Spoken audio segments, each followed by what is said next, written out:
Welcome, everyone. You have found your way down to the Matcave, and it is Way Back Wednesday. And tonight we are talking all things Legend of Zelda. That's right, Tears of the Kingdom, the latest installment in the Legend of Zelda franchise at the time of this video, is right around the corner.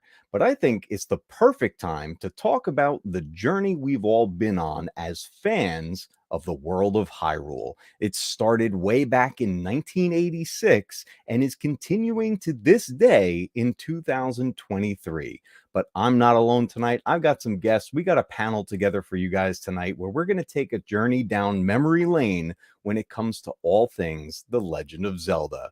So guys, let me bring in my guests here. Everyone say hello to Chillin' in the Basement is here, guys. We've got Hello there. Angry Canadian Howdy, is here howdy. as well, and you all know him, you all love him. He almost had an aneurysm early tonight on his channel. The Star Wars Obsession is here. What's up, my friend? I did have an aneurysm. And I almost caused it. I had an aneurysm. I had to take a step and I had to go get some of this delicious. Ooh, that's a nice glass you got there, nice. my friend. That know, makes I'll tell everything you- more positive. I'll tell you right now. You know what goes great though with drinking out of a Matcave pint glass is when you're sitting comfortably in a Star Wars Obsession t-shirt or even a hoodie. I mean, it just, I don't know, it just, you feel this extra level of comfort, and then just the deliciousness of the beverage that is enhanced by your Matcave pint glass. It doesn't get better than that. Magic.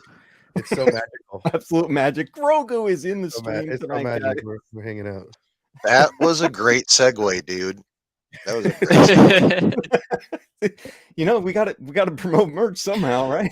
Yes. Hell yeah. Let's get out there, right? Absolutely love it, guys. Let That me was say a smooth, quick though. hello to the chat here. I see Lord Vito is here. What's up, dude? Aussie Star Wars nerd. I know you couldn't make it tonight, but I know you'll catch the replay. Much appreciated. Alan Copeland, the moderator of all moderators. Angry Canadian. Obviously, you're here, my friend. M. Vieira, good to see you. Black Dragon. Who else is here? The Stanleys is here.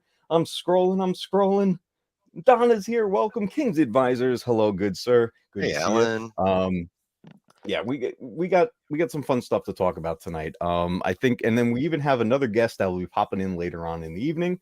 So we'll bring him in once he gets here. But definitely glad to have you guys here for this one. I know we all come from, you know, different walks of life. We've all experienced video games, movies, and shows in different ways.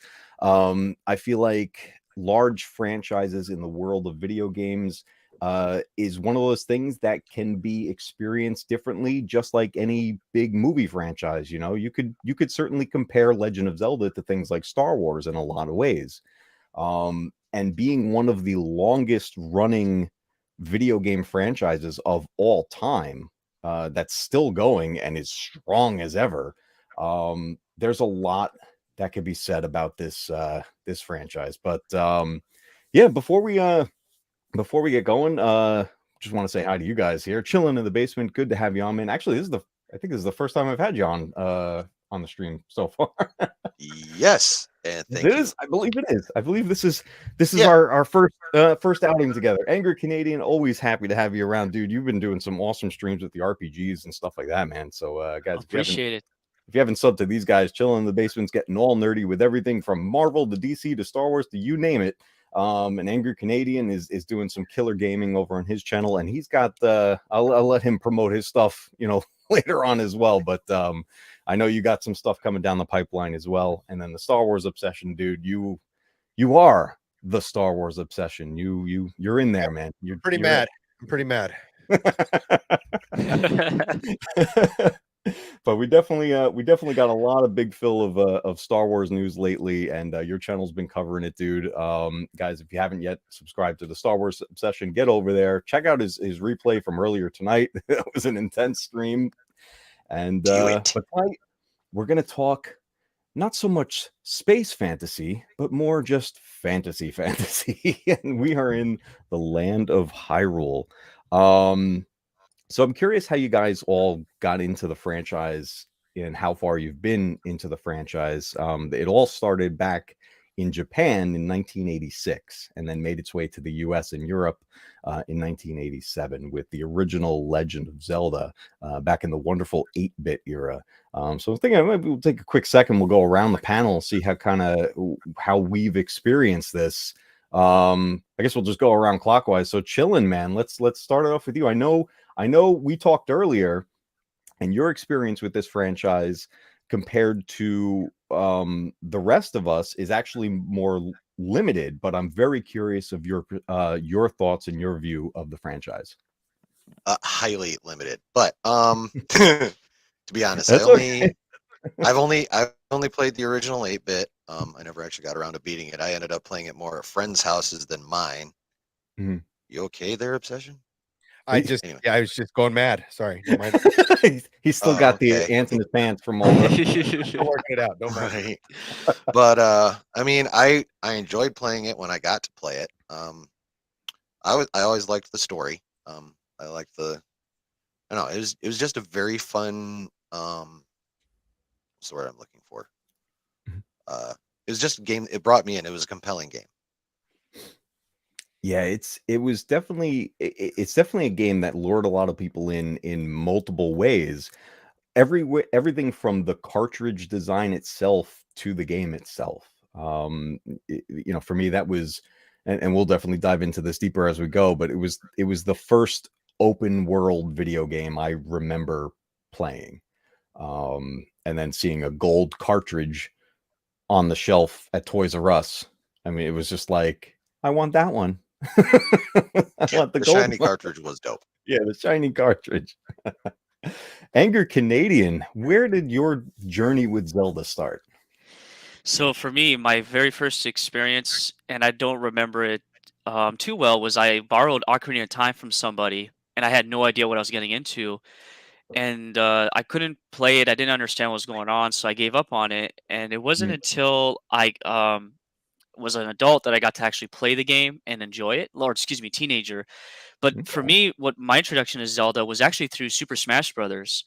Because of Link being in Smash Brothers, and also in Melee, you had Link, Zelda, and Ganondorf. So, yeah, that was pretty interesting. And then I was able to play Wind Waker as a young kid when that came out, and that's pretty much what jump started me into Zelda was Smash Brothers and then Wind Waker.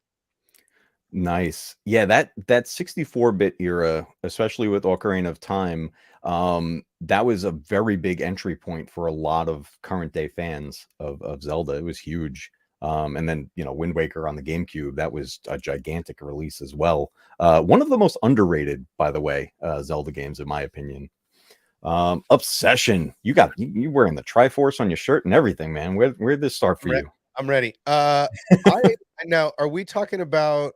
So we're talking about gold cartridge, right? Oh yeah, back in the day. Okay. Yeah, that was my intro to Zelda as a whole.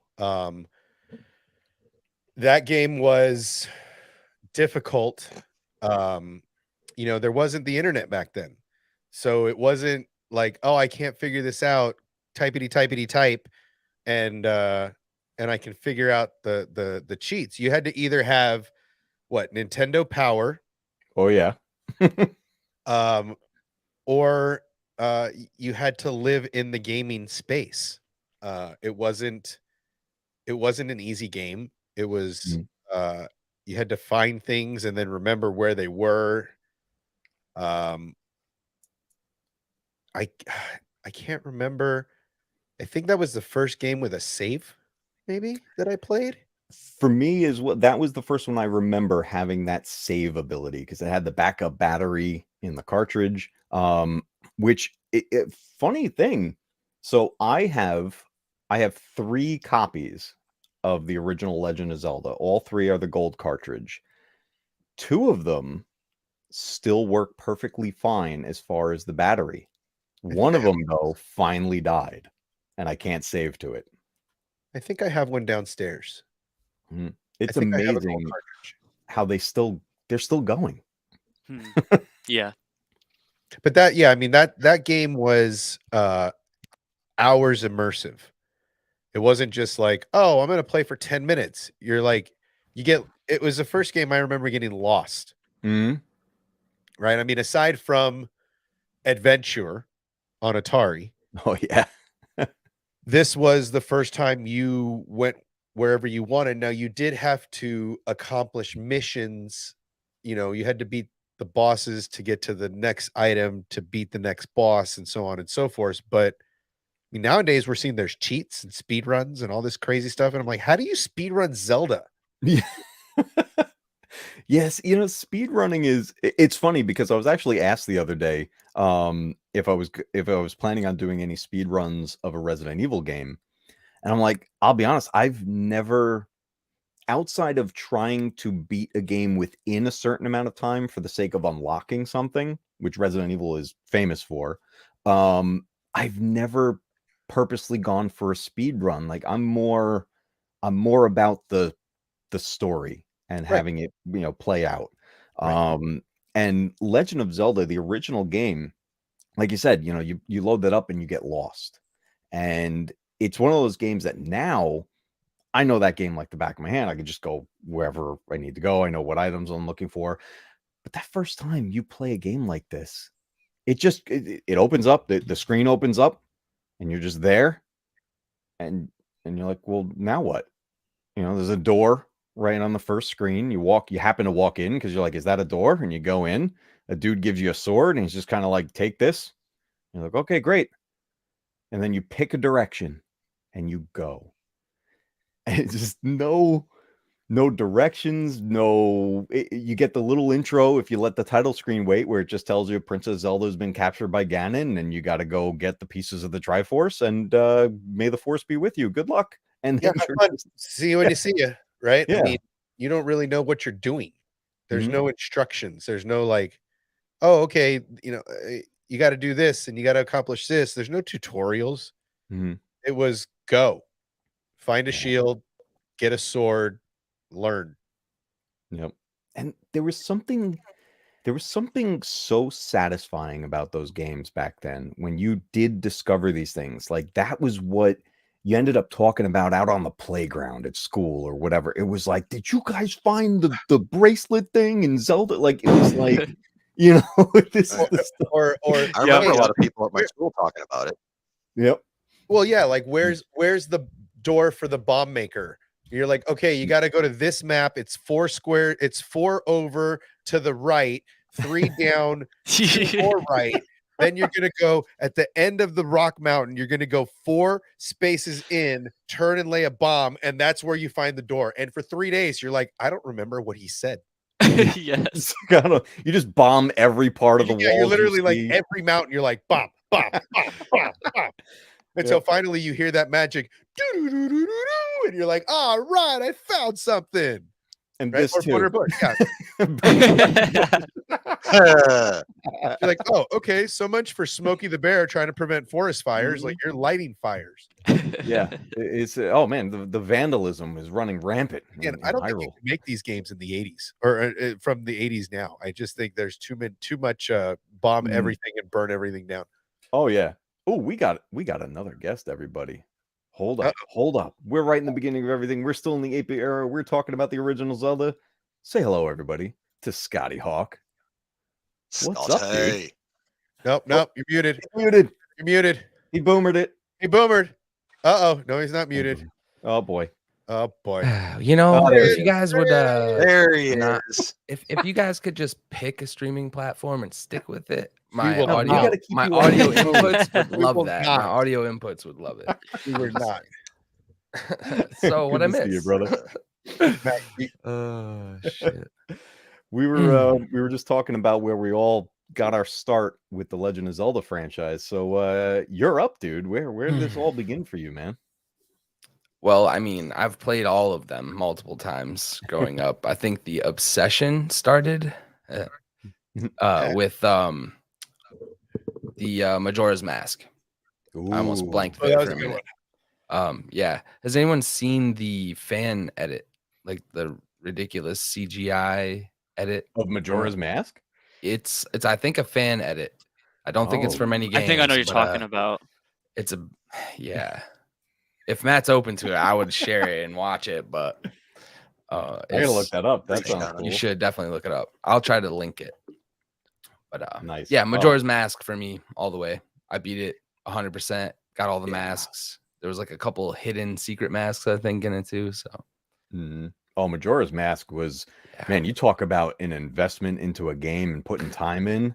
Majora's Mask was definitely one of those crazy titles. And you know, it's funny how that worked, because we were talking about just a little bit ago how for a lot of people their entry point into the franchise was the Nintendo 64 with Ocarina of Time. And its sequel, its direct sequel, was Majora's Mask, which strayed from what Ocarina was doing. Like, it was a very different type of adventure. Back on the NES and the Famicom, the same thing happened. We had the original Legend of Zelda, we got this big open world adventure, and the sequel came out, Zelda 2 Link's Adventure, which flipped the script. It was a very different style. It was a different way of playing an adventure game. And Was we that ended up getting, Was that the Metroid version? it was like the Metroid, kind of a graphic Castlevania package? sort of, Hmm. yeah, like almost Simon's Quest sort of deal, Yes, right? yes. So Simon's we got Quest. a top-down map area where you're walking from town to town and you get some encounters, kind of Final Fantasy style. And then the action sequences were a side-scrolling game. Right. And, you know, at the time, this is only the second Zelda game to come out. So there was nothing else to really compare it to except the original. And to this day, I still hear people talk about how that one is one of the worst ones. Why was it so different? I'm like, well, for me, it's actually one of my favorite Zelda games. And at the time, we didn't have anything else to compare it to. But a very different way of handling that particular game, the adventure style. It also, it's the right way to say this. It was mimicking other games of that style. Like, it was, you know, it wasn't original. There were other games like that already out. So it was almost like Nintendo was kind of following suit with what it was was like there. peak technology. Well, Yeah. yeah, it was like the graphics package, right? It was almost like the Unreal 5, release or whatever. It was the graphics package of the time. Mm. So if, because Mario Mario. was a side-scrolling adventure, right? That was the graphics package of the time. So, I mean, what year did Super Mario come out? It was 85 or 86. Right. I mean, they 85, I think. that was a tried and true Mm-hmm. right, like way to graphics of the time, whereas you saw the 8-bit version we were talking about earlier, the gold cartridge, you saw that was something different. They weren't doing a lot of that at the time. That was very Atari, right? That was very adventure. That was very it was a different style for them at the time. So going back to something that was more tried and true, I feel like was what Nintendo was going for there. Mm. Yeah, and that was. Let me ask you guys this: like, as far as other games of that style, like the Simon's Quest sort of deal, like Castlevania 2, which was basically the same type of gameplay. Were those games you guys were playing? Look at that pint glass, man. Marketing. Uh, I wasn't playing much Simon's Quest. I wasn't playing much Castlevania Mm, at the time. I can't remember playing those games in excess. gotcha. Chillin', how about you? I know this was, you played the original with friends, and that was like kind of the extent of where you went with Zelda at the time. Were there any similar games that you were playing at that time? Anything like on the NES side, Super Nintendo, things like that? Well, I didn't actually have my own NES till I was like in high school, freshman or so. So like Yeah. all the early to mid '80s stuff, I had to kind of go back and play. Like I said, I never beat Zelda. I didn't really play the Castlevanias too much. I do remember playing the snot out of the baseball game though. Nice. Techno RBI Ball. baseball Like was one of my favorites. I loved the baseball game. And when I did get to play Super Nintendo, of course, I played Tecmo Bowl a lot. Oh, one of the games I played a lot with one of my friends I used to hang out with was Skater Die. I love that game. A lot of Skater Die. Nice. See, even back The then, pool there joust were was the so many best. different genres. Like, it's one of those markets that's definitely flooded. Like, video game market is there's so much of everything. And then when you get standout titles from any genre, it's kind of hard to do sometimes. I mean, we see characters bleed into other genres sometimes as like a little novelty. Even Link, he's been a guest in Soul Calibur on the GameCube. He was in a fighting Yes. game, right? Remember that Actually, one? That released Yes. Soul I always look forward to Soul Caliburs because of whoever the guest was going to be, and it all depended on the system. So I it might was have fun. a sweatier Easter egg. Ooh, what do you got? It's literally not until like level 55 in the World of Warcraft. I can't Mhm. remember the zone, but there's a quest where you come across a boat, like a little like dinghy that's shipwrecked, right? It's like a little whatever, and it's in the middle of a swamp, but you find Link's sword. Oh, It's sick. like one Oh, of the quests. wow. It's literally called that, one of the quest items. Oh, I There's a love lot of that. that in Warcraft, actually. There's a lot of hidden Easter eggs from Yeah. other games. Yeah, I love that about games, especially Easter eggs like that when they hide things. Even the remake of Metal Gear Solid on the GameCube, Twin Snakes. If you go into, there's this one like office you go into, and if you look around at the top of the cubicles, there's a little Yoshi doll, there's a Mario doll, a Link, whatever. It's pretty funny. You can like snipe them and stuff. But yeah, Link has definitely made his way around the, he's done a few rounds around the bases when it comes to Nintendo and jumping into different areas, and being around for so long with different types of his games, because these Zelda games kept evolving. So we had our 8-bit era where we had the original open world adventure. We got into a direct sequel that flipped the script, and we had a side scrolling adventure. We then got into kind of handheld stuff on the Game Boy, which went back to the original style, same idea, with like Link to the Past, not Link to the to Link's Awakening. But when the 16-bit era came along, that's where I think the Zelda craze really amped up to a whole new level with Link to the Past. Link to the Past is widely considered a franchise favorite for many Zelda fans, and that's a game that has stood the test of time. I don't know what it is about Super Nintendo games. There's something about them and their graphics that seems to age better than almost any other system. And I can't quite pinpoint it, but if I play a Super Nintendo game now, it's as gorgeous looking as it ever was. To me, like, it's just something, I don't know what it is, but the way they Well, handled the sprites. Nintendo was really smart in their day, right? So number one, they built a lot of their games on a 16:9 platform during a 4:3 era, right? So they were really, because they were a Japanese company, because they were in that market, they saw and heard a lot more of what was coming in the future, and they designed their games around it. Play Link to the Past on a 65-inch curved TV. You're going to have a great time, Yeah. right?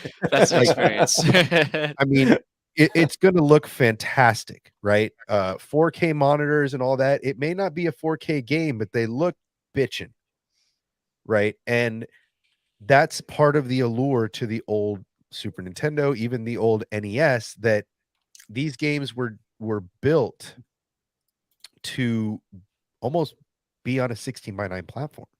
We were kind of getting robbed in the 80s and 90s living in a 4:3 world. Yeah. I mean, think about even just, even forever films. They were shot wide aspect ratios, and we got the 4:3 versions when we got to watch them at home on VHS, and we got the whole pan and zoom versions, and all kinds of stuff, which I love going back to with certain movies. I'll still watch the 4:3 versions of stuff just for a certain experience, but it's the same went for games, because games generally, while being developed, the developers are working with higher resolutions at any given time than we're ever using at home. Right. So the same goes for even back on these early developments, especially when we got to the 16-bit era. Things started amping up. The amount of power that was behind these systems gave these developers a lot of different tools to work with. And Link to the Past utilized that beautifully, because we got a game that was practically two games in one, because you run through the main part in Hyrule, and then all of a sudden you go to like the underworld, like you're in the reverse world, and it's like you got a second game out of it. The animation style, the colors are so vibrant, the different temple designs, and Link got a new look. We can see him over in the bottom right corner of the screen right now, holding up the sword. He was much more colorful in that version. And Link to the Past has definitely been one of those games that tends to be like high up there on people's favorite games lists. I would say that game didn't really, I wouldn't say lose its spot, but I don't think it got knocked down a few pegs until Ocarina of Time happened, which was a massive release. But Link to the Past stuck to the original style, and I think since then any games that went in that style mimic Link to the Past as kind of its groundwork for where they were going to go with it. They even did there was a kind of a spiritual sequel to Link to the Past. It was called Link Between Worlds. It was on the 3DS. Fantastic game. Right? Angry Canadian's absolutely right. That game is a fantastic game that a lot of people missed out on simply because it was a handheld. There's a lot of the handheld games that a lot of gamers miss because they're more on the consoles or PC. But Link Between Worlds used the same overworld as Link to the Past. So it was so familiar loading it up. And it was like, you pop it in, you're like, oh, I feel right at home with this. I know where I'm going. And then they did, their own thing with it. And it was very cool. Great. Just a wonderful game. We even just recently, in the world of handhelds, we got the remake of Link's Awakening recently, which was great on the Switch. The Switch definitely is breathing new life into past Nintendo games. I wish they would breathe a little bit harder and give us a little more quantity. Yes. Nintendo, if you ever see this, please if you could just vomit out a few more titles, that would be great. I don't know about you guys. I don't know about you guys, but I've been waiting for a remake of Oracle Seasons and Oracle of Ages. Yes, because they're kind of Game Boy Color. stranded on the Game Boy consoles at the moment. I think you can play them on the Switch, right? Or you will probably here soon. They'll probably bring them to the Switch, but yeah, Most they're likely since they fantastic. put Game Boy on there now. Yeah. So you guys are pulling out the sweaty cuts. I only learned about most of these titles and the fact that there's like 3 separate Zelda timelines. Oh, don't worry, we're going to be covering that timeline. Okay. It sounds like Angry's all over that. So Step into my office, my friend. Yeah, I'm excited. that timeline. Yeah. I mean, hell, I got a whole encyclopedia dedicated to this game. Love it. Hold my controller. Oh, yeah. Yeah, that's great. And if anyone's curious about that encyclopedia, I did a video on it, the Zelda Encyclopedia. Go check it out. It's a short video. This franchise gets crazy. People talk about how crazy Marvel and DC and even Star Wars gets, but Zelda was kind of in the crazy realm as well. I don't know. Not many of the games are direct sequels. They're very separated from each other timeline wise. Most of the time, you're not even the same Link, and it's not the same Zelda. There's a whole storyline of generations and the ancestors of whoever, and like it's a whole. There's a line in one of these books that says that Hyrule has had so many fluctuations of prosperity and not prosperity that they cannot any longer tell the difference between the historical facts versus the like what was myth. You know what I'm saying? Great. So That's great. it's like it's just happened so many times that it's like just a thing that happens now. It just it gets so crazy. Oh, I gotta bring this one up. Vanishing Golem, yes. Oh, you just finished I don't even know what that is. Minish Cap was another handheld one that was on the Game Boy Color, Game Boy Advance. I'm sorry, Advance. Yep. Minish Cap is so high up there on my list of favorites from this franchise. Minish Cap is so freaking good. It's a sleeper. It's a sleeper Zelda game. Yeah. Mm-hmm. A buddy of mine, a good friend of mine, just started playing it for the first time. And he just, I talked to him the other day. He's like, dude, Minish Cap. He's like, oh my God, I had no idea. I'm like, yeah, man, I'm telling you. Nintendo was definitely ruling the world with handheld games, and Legend of Zelda was a big franchise to put on there. They also, they obviously had Mario games. They had the Metroid games on handheld. They had their big heavy hitters were on the Game Boys, every version of Game Boy, Game Boy Color, Game Boy Advance, all the way through the DS handhelds. But the console versions were always the biggest releases, and one of the biggest releases of all time. And I'll never forget when I first found out about this game. We made it to the 64-bit era, and the Nintendo 64 was launching, and I can't, for the life of me, I can't remember what movie I went to see, but I first found out about Ocarina of Time in a movie theater, because during the trailers, they played the original trailer for Ocarina of Time up on the big screen, and I was blown away. It was unbelievable. Just one, seeing a trailer for a video game, because that was like unheard of, especially at the movies. I don't know why it was, but it had to be the Power Rangers Ooze movie. It had to be. I don't know why, but it had to be.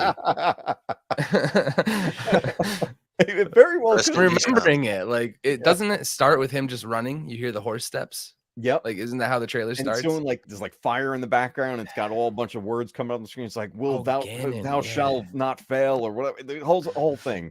It's an epic trailer. You can actually YouTube it. People have posted it up there. In fact, I saw somebody remix the trailer. They remade the trailer with remastered footage from Ocarina of Time. It's pretty cool. But I was blown away. I was like, oh my God, not only am I seeing a video game trailer, but a brand new Legend of Zelda game is coming. And it was on a level that we had never seen before for this franchise. And we're heading into the world of 3D games. Now, at the time, I didn't own an N64, but friends of mine had it and family members had it. So we would go over to a buddy's house. It was like the whole tradition was, all right, whatever night it was, it's like, okay, we're going to go grab a whole bunch of Taco Bell and we're going to sit down and we're going to play Ocarina of Time. That was our thing. It was Taco Bell and Ocarina. So, it was just an epic night. And we would just sit there for hours going through this game. And it didn't even matter who had the controller in their hand. We were all on the adventure. It was like watching a movie. It was like watching this adventure unfold on a big screen. And it was just unbelievable. And now owning an N64 in my adult life, I get to, replay the game. And now the Switch has it on the online service, and they've put it on the 3DS and all kinds of stuff. But this game was the entry point for a lot of people into the franchise. Much like how the recently remade Resident Evil 4 Resident Evil 4 was an entry point for a ton of fans into that franchise as their first one they played, and tons of people, their first Zelda game was Ocarina of Time. So let me ask you guys. Let me go around the panel here. We'll go in reverse order this time. We'll start with Obsession. What was I'm gonna put you on the spot, but so what is? I didn't do it. What are your memories of Ocarina of Time?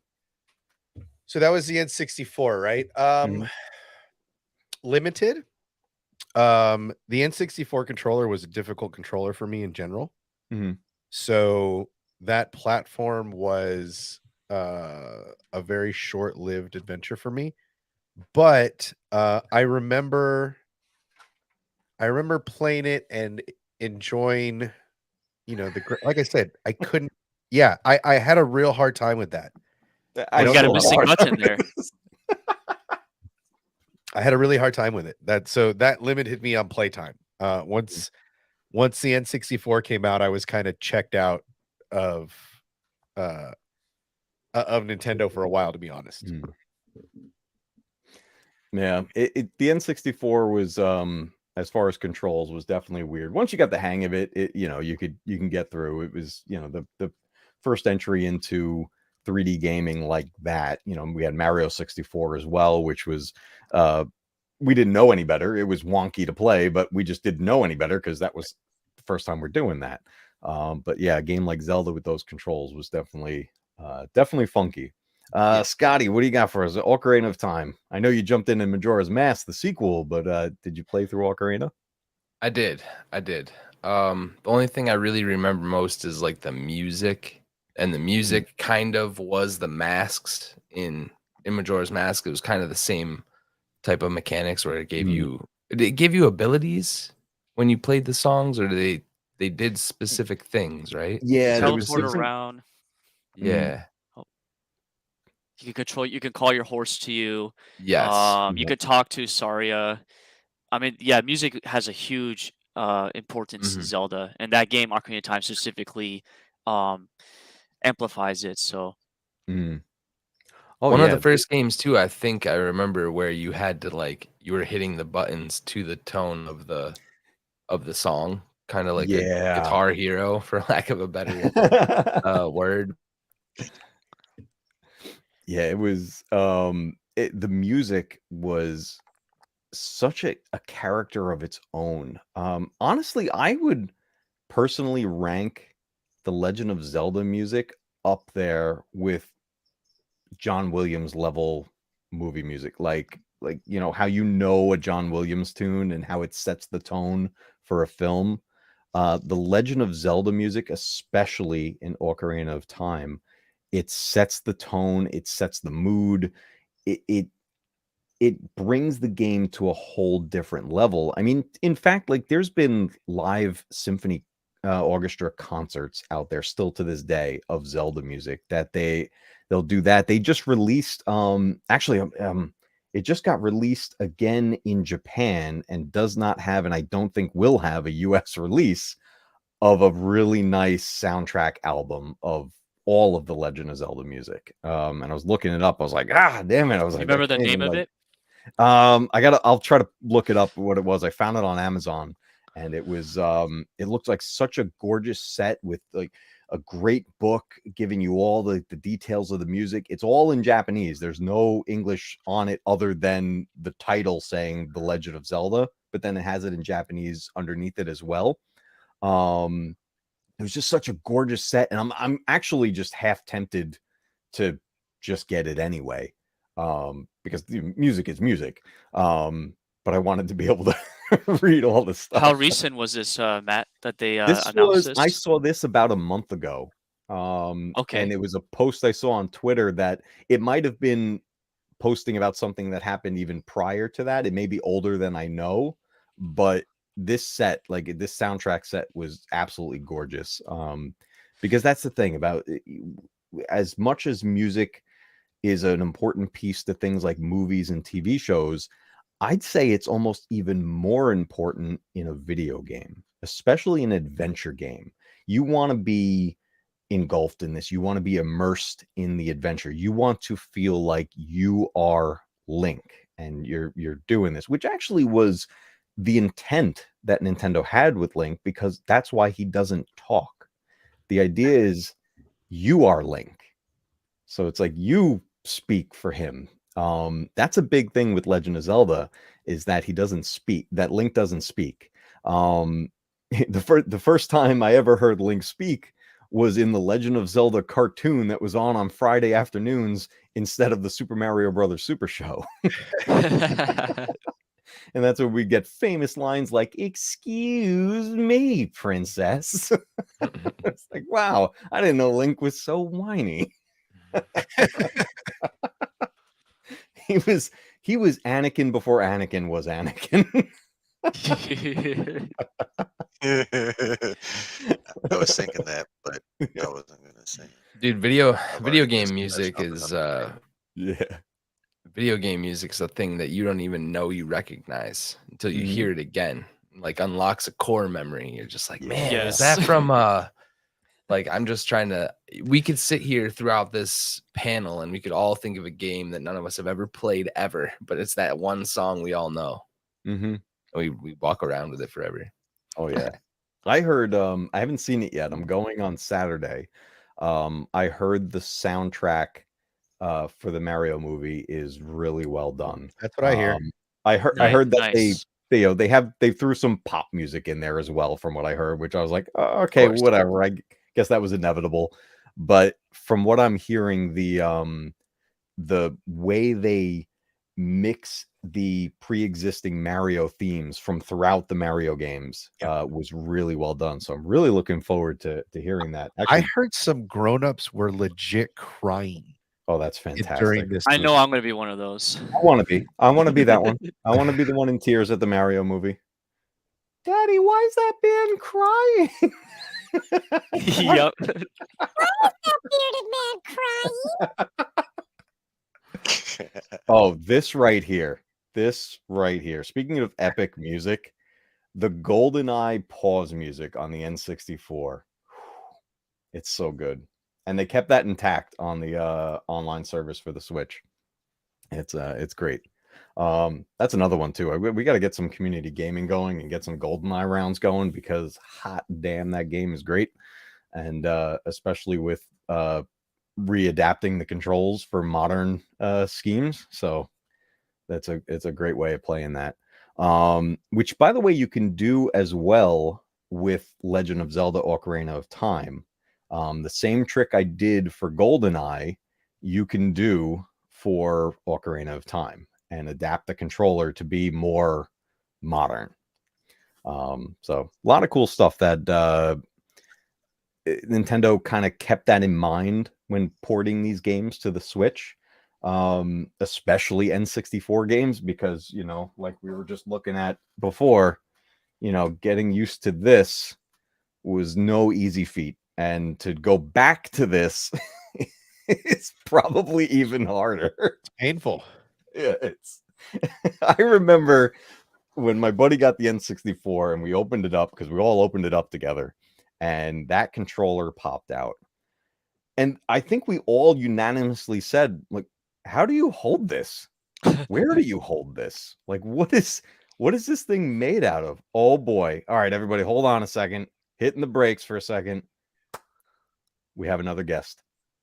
All right, guys, Sweet. We're bringing someone else into the panel. I definitely want to get his point of view on these Zelda games. Most recently, he has been playing through Breath of the Wild on his channel. Great channel. If you have not subscribed, please get over there. Everyone say hello to Spidey Librarian. Hey, everyone. Hey, What's up? Oh, we got a flip Hey. on the Matcave. This is freaking epic. How's it going, dude? I'm doing good. How are you? How are you doing? Good, man. How is We are everyone else doing this heading evening? down memory lane with the Legend of Zelda. Well, we've been talking about how we got started in the franchise. We've worked our way up to Ocarina of Time at this point, talking about how the controls were wonky and Oh, yes.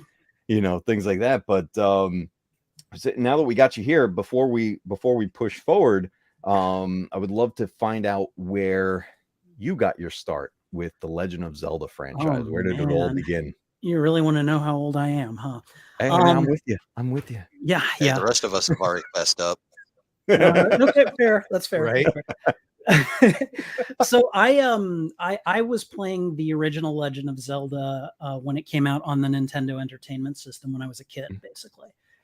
And so I played that. I played Zelda 2, and then I think I skipped over Link to the Past for a while, and then I eventually reached the age of reason and caught up to it again. So like I've been playing Zelda from the beginning. I've kind of skipped over like a couple of games, like some of the handhelds. And I think Twilight Princess was like the first big Zelda game that I did not actually complete. Okay. You know, so but yeah, as you noted before, I just recently, like just over this weekend, I kind of stumbled into Calamity Ganon's lair while I was exploring the castle. And fortunately, I managed to beat him on the first go, but I had a lot of guidance because someone was watching and was like helping me out with the fight. And that was really nice, actually. So Oh, nice. Yeah, it's such a man, that game that you're playing through too is just such an amazing open adventure, and it's crazy how far these games have come. Give me 1 second. Lord Vito, thank you very much. I just realized my system that gives me the alerts is not even open, so I'm gonna fix that. But thank you very much. I appreciate it, brother. Thank you so much. You guys are awesome. are you using Stream Elements or? I usually have Streamlabs open just in the background, even though I'm on StreamYard tonight, just because it gives me the alerts and I can see what's going on. But I completely forgot to even open it. So that's my bad. I'm boomering it here. I'm like, look, my camera just reset. What the hell just happened? I'm having all kinds of boomer moments tonight. You're having a time today. Have you tried turning it off and on again? Yeah, Matcave exposed. Yeah.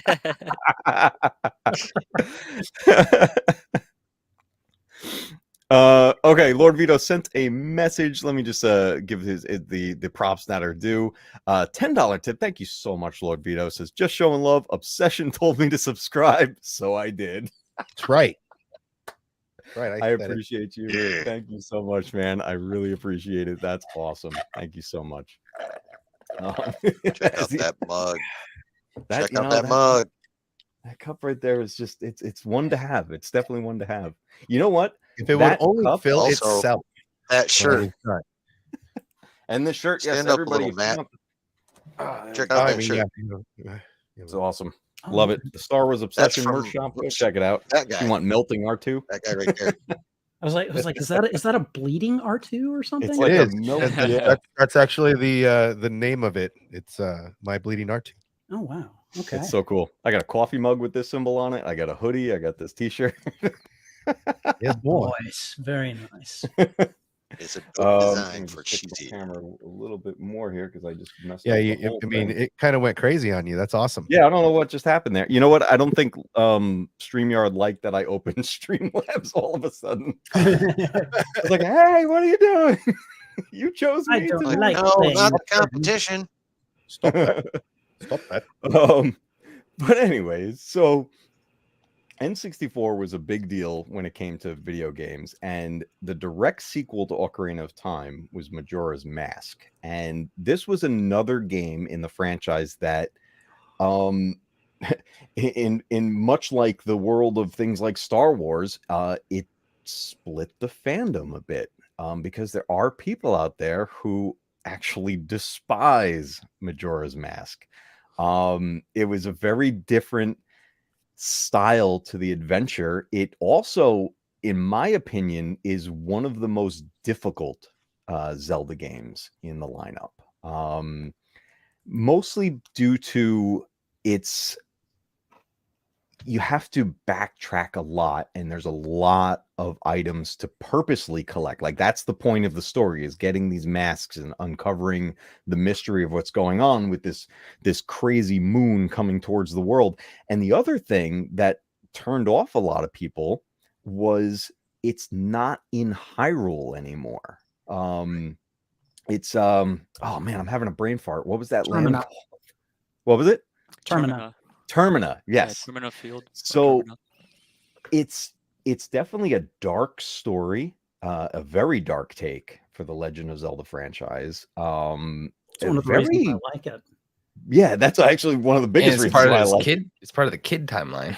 it's part of the kid timeline, yet has some of the most mature content in it. It's Facts. it's a Kids grow up fantastic sometime. game. Mhm. And I would recommend it to anybody. But I also completely understand what turns some players off about it. When you especially when you compare it to the other games, and that it's very similar to Zelda 2 Link's Adventure. And now with having the full lineup out, that's another kind of black sheep of the whole thing. It stands out different. Personally, again, I love that one. Zelda 2 is one of my favorite games of all time. But it was weird what it did with the fans. And again, Majora's Mask is one of those rare direct sequels because the franchise jumps around a lot and it's very rare that you're the same Link. Mhm. So, and we'll get there with the timeline when we dive into that wonderful Wibbly masterpiece. wobbly thing. Yeah, it's just incredible. But Majora's Mask was definitely a big turning point with the franchise. Now, I think even with that one, the bar was set for when it came to what a Legend of Zelda game is going forward. And then as we got into the next generation of gaming, I think fans had a lot of expectations leading up to what the next Zelda game would be. Now, I'm trying to remember right off the top of my head. Which one came first? Was it Wind Waker or Twilight Princess? Wind Waker. Wind It Waker. was Wind Waker, right? Okay. That's what I thought because I remember I don't know if you guys saw it at the time. It was big with like GameTrailers.com and IGN back in the day. There was tech footage released of what the GameCube was capable of. And the tech footage I know what you're. Yeah, I was know what Legend you're of Zelda. You know what I'm Yes. talking about, right? Yes, Mhm. yes. So we see Link entering a temple in this cinematic that was so beyond anything we had ever seen before, graphics wise. It blew everyone away. It was like, oh my God, the next Legend of Zelda game is going to be the greatest game ever conceived, ever. It's going to be the best ever. There's no topping it. And then Wind Waker came out. Now, Yeah. I really like Wind Waker. Oh, But Fantastic. yeah. We Right? I were- couldn't sail the damn boat, so Couldn't- there's that. the boat, it always freaked me out when the boat would turn his head around and talk to you. Yes. Like, watch where you're going. yeah. But we got that tech footage and I was like, oh my God, I can't believe what this thing is capable of. And then we get the cell shaded anime style that Mhm. was Wind Waker. And a lot of people were mad about that. They were angry about Yeah. this. In fact, people were purposely not getting the game because of that. Big mistake. Big Big mistake. mistake. I Yes. think lots of people ended up coming back around and playing it and realizing how good it was. Because Wind Waker truly is a great game. It It is. took what was so great about Ocarina and Majora's Mask and kind of took things to a new level because it added different aspects and some new abilities and it kept the idea of being able to use like an instrument like Scotty you were talking about before, hitting the buttons to time the music and keep the objective moving that way. But a lot of people couldn't get past the visual style because I think it threw everyone for a loop because we were just shown this hyper realistic version of Link that we've never seen before. Like it even like Navi was in there, the little fairy was with him, and then we see this highly detailed version of Ganondorf, and it blew us away. Like that was then the expectation. And then a lot of people, I think, felt like Nintendo gave us a downgrade. But tech-wise, as far as the functionality and how that game functioned, that was a very power-driven game. That game, I don't know if you guys played the HD remaster of it that came out on the Wii U. Yes. That game is gorgeous. Yes. It is so well done. There's so many little details in that game, especially because the big thing in it is about the wind, and you see foliage moving and his hat is flowing in the wind. There's just little things that really build the experience. But again, I just want to go around the panel with everybody as far as this game went, because this was a big release. Did you guys all play Wind Waker, or was this something that you missed? You played Wind Waker? Okay. Oh, yeah. Well, that was my first one that I played all the way through. My first Zelda game I played all the way through. It's I think when we get to the timeline and we see where this lands in the timeline, it's a very interesting place, because again, it was another thing where people were like, oh, it's not Hyrule again. I was like, well, it is. Well, yeah. You just got to swim a little, because Hyrule was flooded and it's all under that massive ocean. But we get things like pirates in this game, and we get this magical boat that's talking to you, and fishing. Yeah, X-Wing brought up fishing. Yeah, you got to definitely do the fishing. My God, how many times? I think one of my favorite moments from that game is pretty close to the beginning, when they put Link in a barrel in the pirate ship. They're like going to catapult him into the first like dungeon, basically. Yeah. Yes. And like you see his facial expressions change with the countdown. And right when they're about to launch him, he's all grit teeth, like, okay, fire me. Like I love that moment. It sticks out to me for some reason. Yeah. They definitely kept all the right elements in that game. They made some changes to it, but I think it was overall really well done. But it's one of those things that when fans don't get what they're expecting, it can create some turmoil. It can create some division in the fandom. We've all experienced that in one way or another with all the different franchises we're all fans of. And video games are no different when it comes to that. Big franchises like that, if the expectations are not met, it can go downhill, and that did hurt the sales of Wind Waker at the time. Yep. It's since become a classic for a lot of people. It's one of those ones that is now beloved. But it wasn't until we got the next release that I think it brought a lot of people back because of the visual style, and that was Twilight Princess. Again on the GameCube. GameCube's such an amazing system. I feel like Nintendo never even truly tapped into the full power of this thing. This thing was a very powerful system.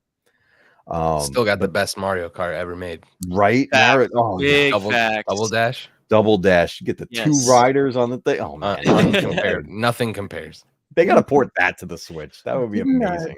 Didn't Couch Twilight co-op. Princess, didn't that come at the tail end of the GameCube's life too? It did. Yes. Okay. There was it came in the tail end because they were prepping it to release on the Wii as well. Yeah. And there was something very interesting that happened with this title between those two systems. So we got Twilight Princess came out. We're back to a more realistic look to it, the thing that fans wanted. I'm curious if that was meant to be, though. I wonder if they were going to continue with the cell shade look and then changed maybe because of the reaction to Wind Waker. I don't know for sure, but I feel like they could have kept going with that cell shading style. A little bit of backlash, you say? A little bit of backlash. I don't know. I mean, They kind of did. yeah. The titles. And Mhm. also Minish Cap. handheld Minish Cap title, was yeah. released after Wind Waker. Yeah. Yeah, because they had that one. Minish Cap came out like that, and then Spirit Tracks was in the same style as Wind Waker. Mhm. That was a handheld one as well. But Twilight Princess, took us back into a darker territory, much like Majora's Mask did, and gave us a very gritty looking game. I think Twilight Princess, I don't know. I mean, not to say that these are like adult games in any way, shape, or form, but I would say Twilight Princess is the most like adult Link game, like as far as tone and story and the way it looks. Even the violence level in it too, the things you can do with it, fighting the goblins and stuff that are in it.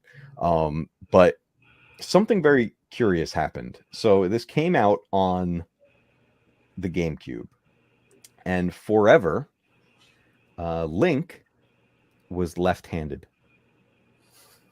He always had the sword in his left hand, and he would have his shield in his right hand. I'm showing up reversed in my image here, but yes, Link was left-handed as far as holding his sword. Well, the Wii came out, and the whole big thing was motion controls, but the main Wii mote was designed to be right-handed. So Nintendo was very tricky with this. Instead of rebuilding the game for the Wii, they flipped it. The game is a mirror image of the GameCube version, which then puts the sword in Link's right hand, so that the player is holding it in his right hand with the Wiimote. And I didn't realize what was happening until I was doing, because playing it on the Wii was the next time I played the game. I already beat it and played the heck out of it on the GameCube.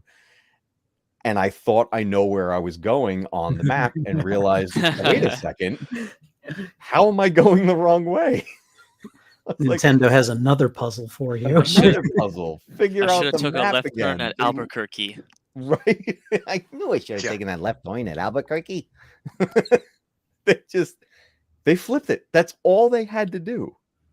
And then boom, the Wiimote works. So very tricky move that Nintendo pulled off. But and then all the left-handed people cried, and right-handed people got their way as usual. So I mean, whatever. Yeah, dude. it's a win-win. Yeah. Oh, it was such a weird twist. It blew my mind when that happened. But this was again, Nintendo was setting the bar as far as what we would expect from a Zelda game. You know, and this late in the franchise, we've all been through so many different adventures with Link, right? And we kind of have not just expectations, but there's things that we hope to see in these titles. There's things we want to see come back. There's certain points we want to see different characters. But one of the things that was changing over time was the story. And by the time we get to Twilight Princess, I think that's where a lot of us that grew up with this, we started to really think about it. And that's where questions started happening. It was like, well, why doesn't Link know Zelda anymore? And why, you know, what's going on here? Like, where does this take place? It wasn't until adult fans that grew up with the games started to question these things that Nintendo would even consider putting out a response in any way, shape, or form as to what the heck was going on.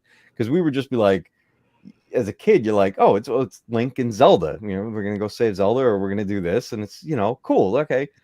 But as we got older, we start asked as a child, right? No questions asked as a child. You just go in. Rescue the listen, Mario. You go rescue the princess. You go beat the guy. That's it. He's the bad guy, even though Mario's really the bad guy. But we're gonna forget about that today. Oh, but now she's in another castle, and you need to go and get her. Don't ask questions. She's in another castle. Go get her. Forget about it. Go get her. Same thing with Link. Go get her. You don't need to know who she is. She's in trouble. That's just what heroes do. Oh yeah, it's changing gears a little bit. Nowadays ask too many questions. Just do what you're told, but the game tells you to do. Get on with it. Stop asking so many questions. If we don't get the princesses in another castle joke in the Mario movie, I'm gonna be a little disappointed. Oh, dude, I'm with you. It'll be the first thing I'm talking about when I come out of the theater. Your brother Luigi's in another castle. You got to go to another castle. He's not here. He was here. He's not here anymore. You got to go down there.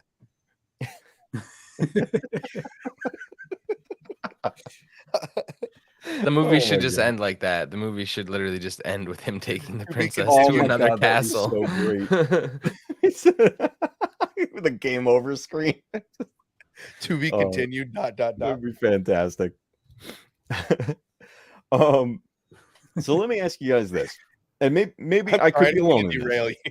But no, it's all good. It's all good. Was there a point, at any point, where you actually did think about it, where you questioned, what's going on with this story? Like, are these connected in any way? Like, did you ever wonder throughout the entirety? I mean, Yeah. Yeah.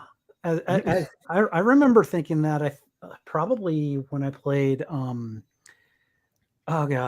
probably when I played Ocarina of Time, I started to be like, well, there's no way this can be the same Link and Zelda, and but yeah, like, I don't know.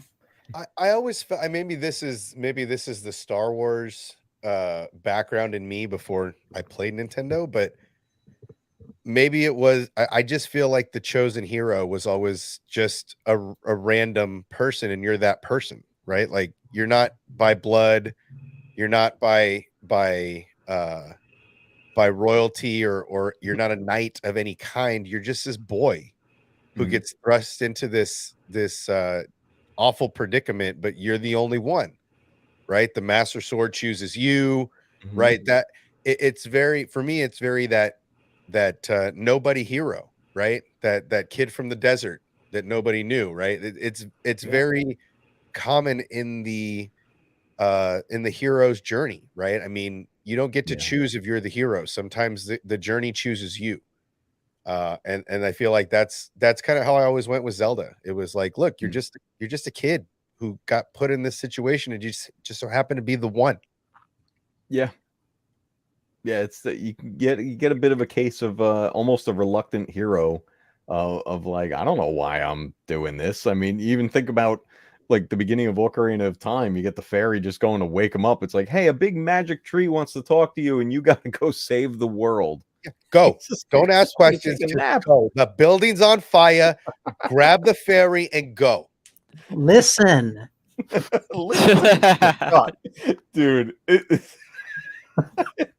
Do not pass go. Do not collect your $200. Just go. Oh, many people have suffered through Navi the fairy just yelling at you, going, listen, just over and over. It's like, God. Yes. Oh my God. Yeah, it's definitely a strange storyline that happens, but it wasn't until, because I remember, like you said, kids are not asking questions. They're, we didn't care. We're just playing the adventure. But later in life, as I became an adult, I started thinking about these things, and then I realized I'm not the only one thinking about this. And then we get, to the world of the internet, and people are sharing thoughts and ideas, and then suddenly people are kind of forcing these questions onto Nintendo. Like, what are we doing? Where are we with this? Where are we going with this? Because we start to get later entries into the series, like Breath of the Wild, for example, that is just way off. And I don't even, honestly, to this day, I don't even know where that takes place. I'm assuming it's way off in the future, but I don't know. I could be wrong. Maybe the latest entry, Tears of the Kingdom, will explain that more. But Nintendo was starting to get bombarded with these questions. Like, well, what order should I play these games in? Because a lot of people like chronology. They like to be able to start from the beginning of something and go. We've seen tons of timelines put out for things with Marvel and DC. We've seen the Star Wars timelines. We kind of put exactly in a spot, right, where everything's going to be. And then we're in worlds of multiverses now, and time travel and all this craziness, right? So yeah, it's almost more important now than ever, right? You kind of almost need a timeline just to understand what the heck we're looking at and some of the most popular things that are out there right now. But I mean, The next I'm game could basically- have some big reveals. That's all I Yeah. was going to say. I think the next game could answer a lot of big questions about Breath of the Wild and things we don't know about. I hopefully, hope so. hopefully, Nintendo doesn't exactly have the best track record. They love to play coy. They really, Yeah. you know.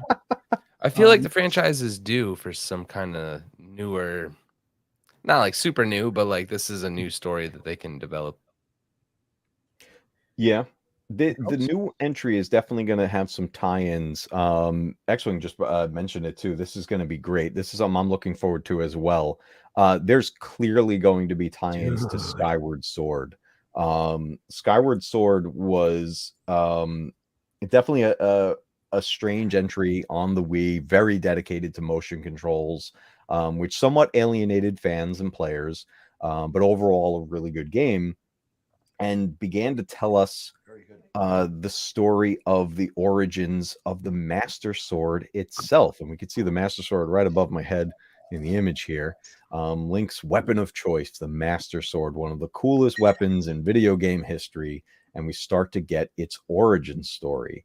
And that was another thing too that people started to wonder, okay, well, where did this all begin? Where are we going with this? So I feel like Nintendo was somewhat forced to create a timeline.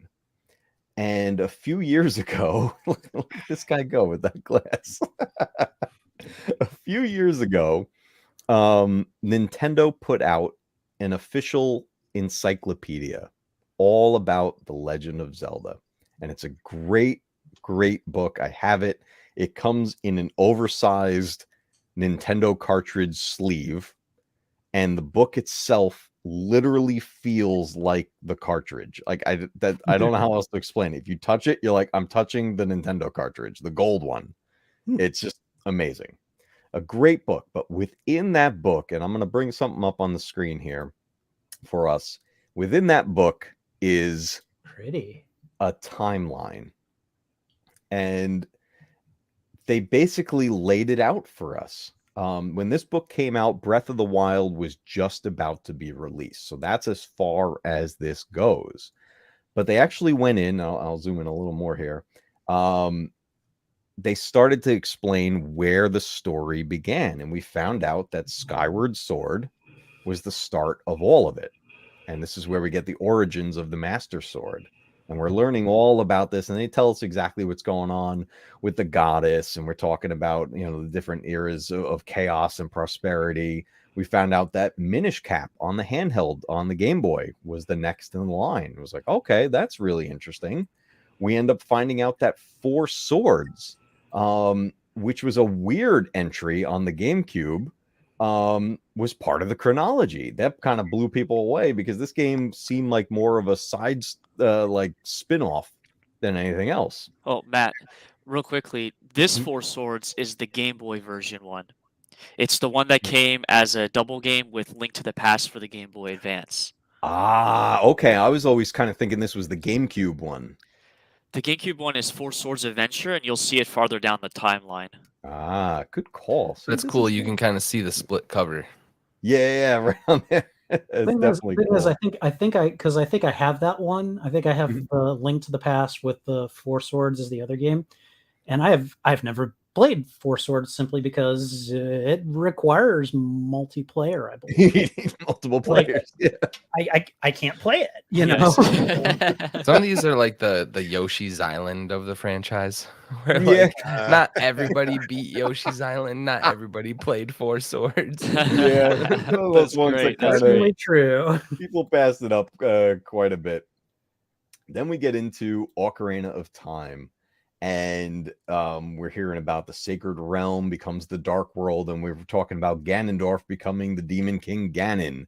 Ganon being the big villain we met in the original game, and he was this big like pig monster, and then we see him in Ocarina of Time, and he's a dude. He's just some guy, but then we see him transform by the end of that game, and we find out there was a whole thing with him. And then this is where things get funky.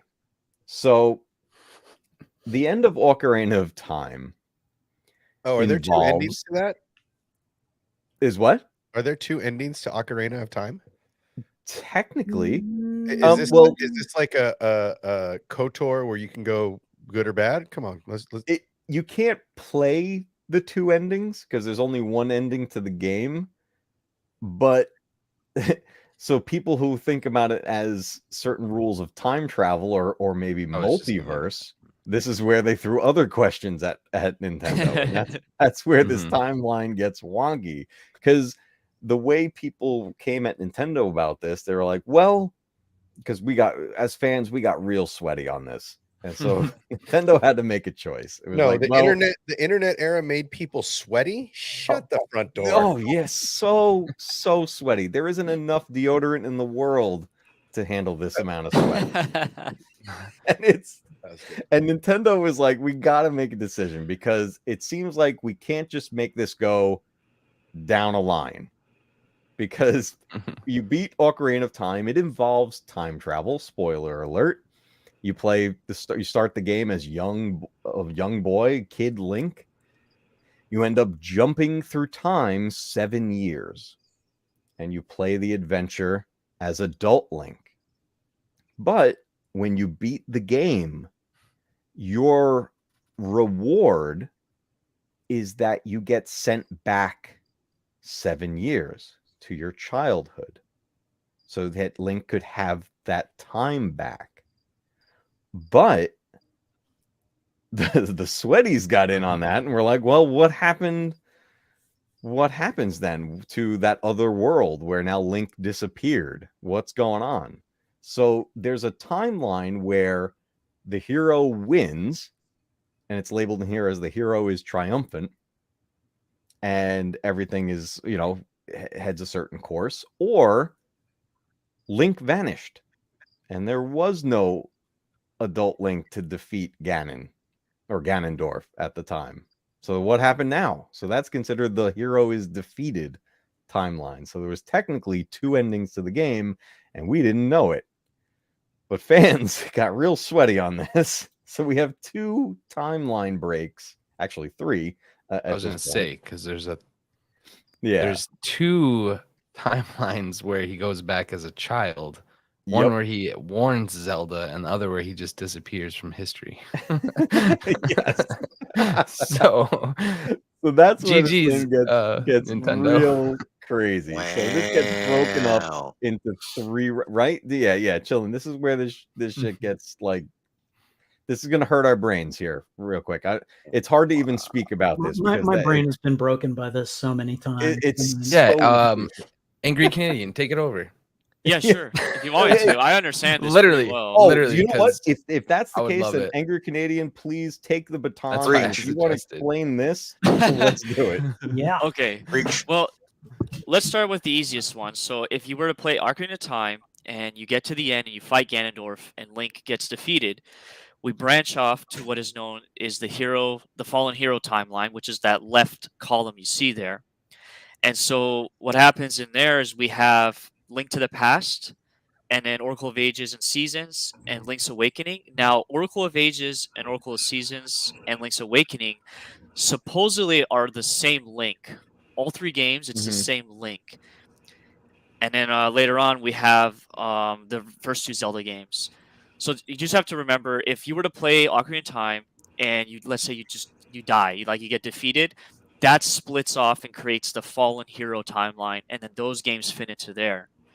Now, where it gets the craziest thing, because you get Link in that timeline, and all of a sudden you're like, wait, that's where the original Legend of Zelda lands? Yep. And then Link yeah, that's weird. So that's where your brain breaks the first time. Yep. And so now this is where it could get a little tricky. So with the original ending, which is we all played it and we beat the game, what happens is, Link gets sent back in time to his child age, and that's where it creates the this middle column here with Majora's Mask. Because remember, Majora's Mask is a direct sequel to Ocarina of Time, and you're playing as that same Link. And then, of course, Twilight Princess follows that, and there's a lot of references to Ocarina of Time and Majora's Mask in Twilight Princess. Specifically, spoiler, if you know who the hero Shade is, which is the skeleton warrior you fight in Twilight Princess that teaches you some hidden skills, Let's just say he's an important character in Ocarina of Time. Oh yeah. And then after that is Four Swords Adventure, which is the one that I told you earlier, which is basically, it's not a direct sequel of the original game. It's just another situation where you have to use the sword that splits them into four. Okay. And this was the GameCube release, right?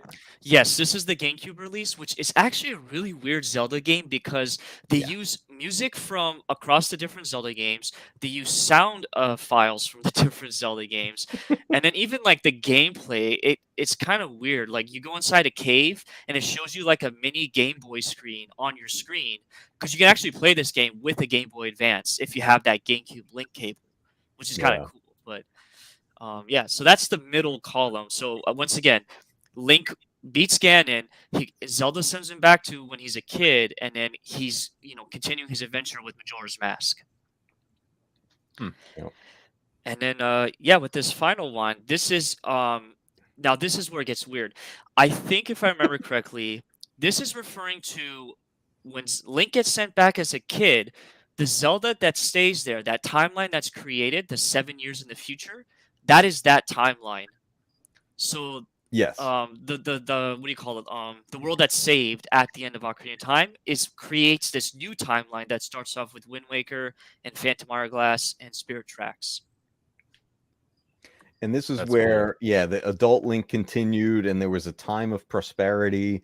Hyrule was at peace for a long time, but then, and the intro of Wind Waker explains it, that this massive flood happens to the land of Hyrule, and everything is covered in ocean, and it creates this new version of Hyrule that's basically all underwater with just a few places above water.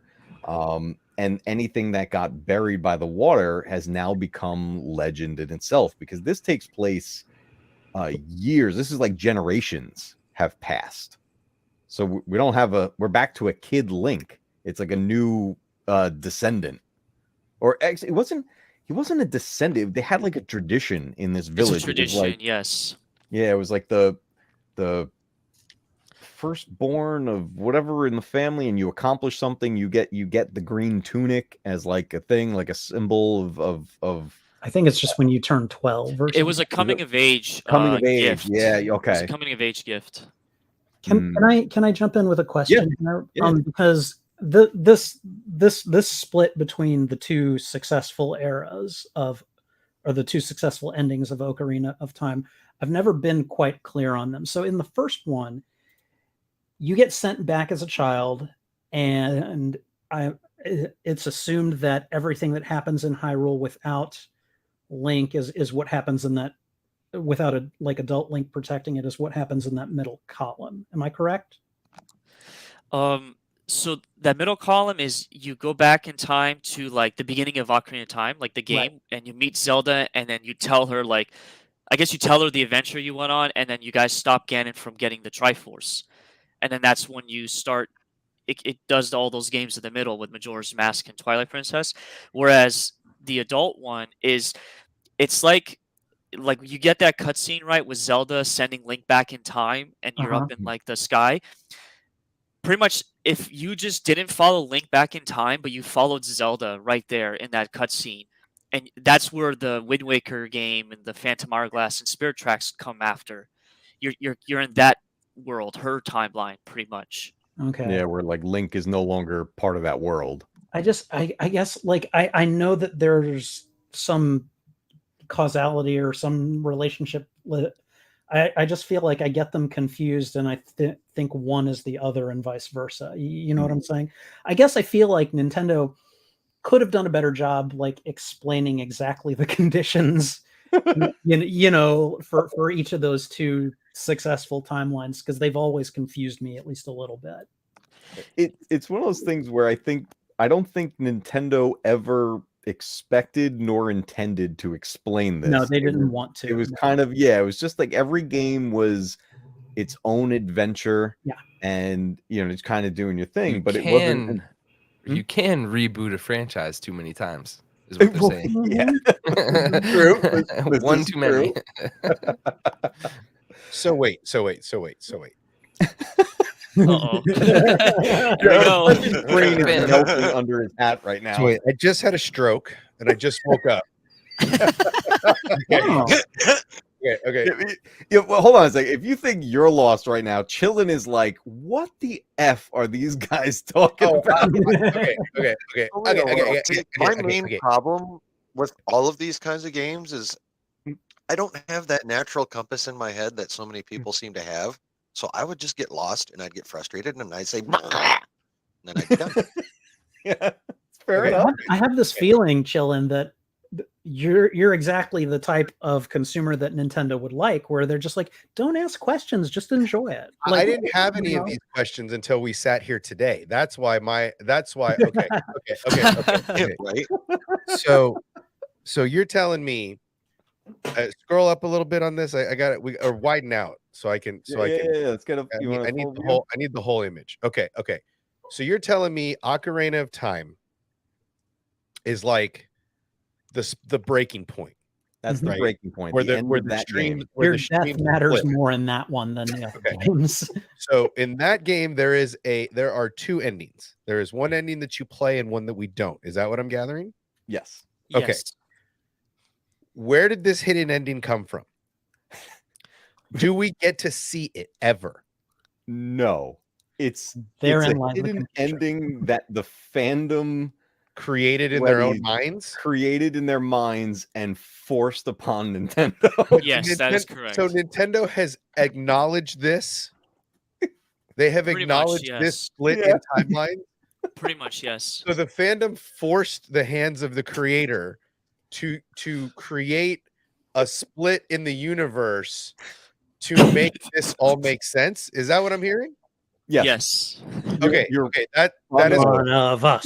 One of us. that is question number one. Okay, so that's I've been waiting. I've been taking Oh, notes. if only we could make that happen Okay, with other Okay. franchises. So then hero. So Link's defeated. Does he die? He vanishes. No. But how does he get defeated? Does Ganon hit him with some magic and like poof, you're gone, you're dead? It's kind of like Link was so they call it the hero defeated timeline, but he Well, wasn't. that's my question. Was he defeated? Because this sounds like that was the ending we saw where he won. It was more like he wasn't. No one was there to stop Ganon, so Ganon just plowed through and continued his reign of terror. But if he won, so shouldn't it be backwards? Shouldn't that hero wins and then you like I don't understand how he just vanishes if he won. Like you beat the game, Mhm. that's winning, right? At least that's how I've always interpreted beating the game. Or is this like one of those, is this like White Man Can't Jump, where like sometimes when you win, you really lose, and when you lose, you really win, and when you win or lose, you actually tie? Is that one of these kind of things? I'm confused. It's Ganon Welcome to the came club. back after Link got sent back in time, and he wasn't there to stop Ganon again. Okay. So his reward, It's just new game plus. reward was Yeah. like you get to be a kid again, and he's That's fantastic. Yes. okay. And then we go to like Link to the Past, and then so you're telling me the left column finishes with the OG games. Yes. Okay. So yeah, this is like you win, right? As you in Ocarina, you beat Ganon, you defeat him in that battle, and then they think everything's all hunky dory, and Zelda's like, okay, I'm gonna give you your childhood back. Boom, you vanish from this point forward because now you went back to your own timeline and you're gonna be a kid again. But Okay, That's so the middle his one. childhood, the condition of his childhood was that Ganon just got to run through and pillage everything yes, which while he was leads- okay. yeah, that led us to Link to the Past, and then the original Zelda, where where Ganon has been terrorizing Hyrule for a long time. Okay. And then this imaginary ending, alternate ending to okay, that is so Majora's Mask is a direct sequel to his childhood. So is this the same 7 years childhood between Link to the Past and Majora's Mask? Is this the same lateral time? Yeah, he's back to 7 years prior child Link in Majora's That's Mask. only if he loses. No, that's if he won and he's got sent back to his childhood. So Majora's Mask is basically Link is I don't know if he was like on his way. He wasn't on his way home, but he was traveling after the fact. He was in search of. They don't say specifically that it's Navi, but it's Navi. Like Navi left him at the end of Ocarina of Time. So the middle column is if he doesn't get sent back in time. No, middle column. Oh, he is still does did get. He back. still does get sent back. This is middle column is you beat the game, you get sent back in time, and it follows this path. Follows child Link again. Yeah. Okay. But without Ganon. Yeah, because there's no Ganon in this game. Right. Actually, there's no Ganon in this game. Like it's just it starts to like kind of jump in generations here because there's a bunch of time in between Majora's Mask and Twilight Princess, and then the same, even more time between Ocarina of Time and Wind Waker. Okay. But here, what happened was like, so this was again like Nintendo's hand got forced by. Oh yeah, go ahead. My question is, how is the defeat Ganon and gets his childhood back column on the left, not Middle. No, That's the left. middle. I mean, it says here the hero is defeated. So that's what I'm saying. It's the wording to this is kind of sus on those lines because it should be the hero is triumphant. You get your childhood, right? No. Your 7 years disappeared. I'm so confused. I think that's the middle one. The hero is defeated basically, and anyone feel free to correct me if I'm wrong because I'm sure I am in some areas, but the hero is defeated basically if you are unable to defeat Ganon at the end of Ocarina of Time for whatever reason, then he is able to run roughshod and create this particular timeline of events without you there to stop him. Right. Okay. So okay. Yeah. So that's not a reward. That's almost like a punishment. That's if Link dies in this game, then this timeline is what gets created, and these other games. Okay, see, and that makes so much more sense. Yeah, it was a whole like what if scenario that this again was never. This was not Nintendo's intent. Right. No, that's why it's so confusing. Yes. Oh yeah, it wasn't intended to happen. To this day, it's still confused, and it took a long time for this timeline, this version of it, to even be printed in any official form, because this was actually put out by Nintendo. What we're looking at right here, right? The original version of this was just fans posting it on like Reddit and whatever else. Like this was literally born from internet sweat. Well, and it's complete. I love that it's completely backward storytelling, right? I mean, really. I mean, the last two games on the column on the left are the first two we played. Again, you have no idea why you're doing it, but you're just doing it. Yeah. It's a very unique thing that happened in the world of gaming. This whole thing existing is an anomaly. It just, because then when you get to the end of the whole timeline, the fact that like this is what broke my brain was the fact that the original two games are at the end of a timeline. I'm like, okay, now my brain is officially melted and I'm broken. This ends here, but it's expanding as we speak because now Breath of the Wild exists and we're getting its direct sequel, Tears of the Kingdom.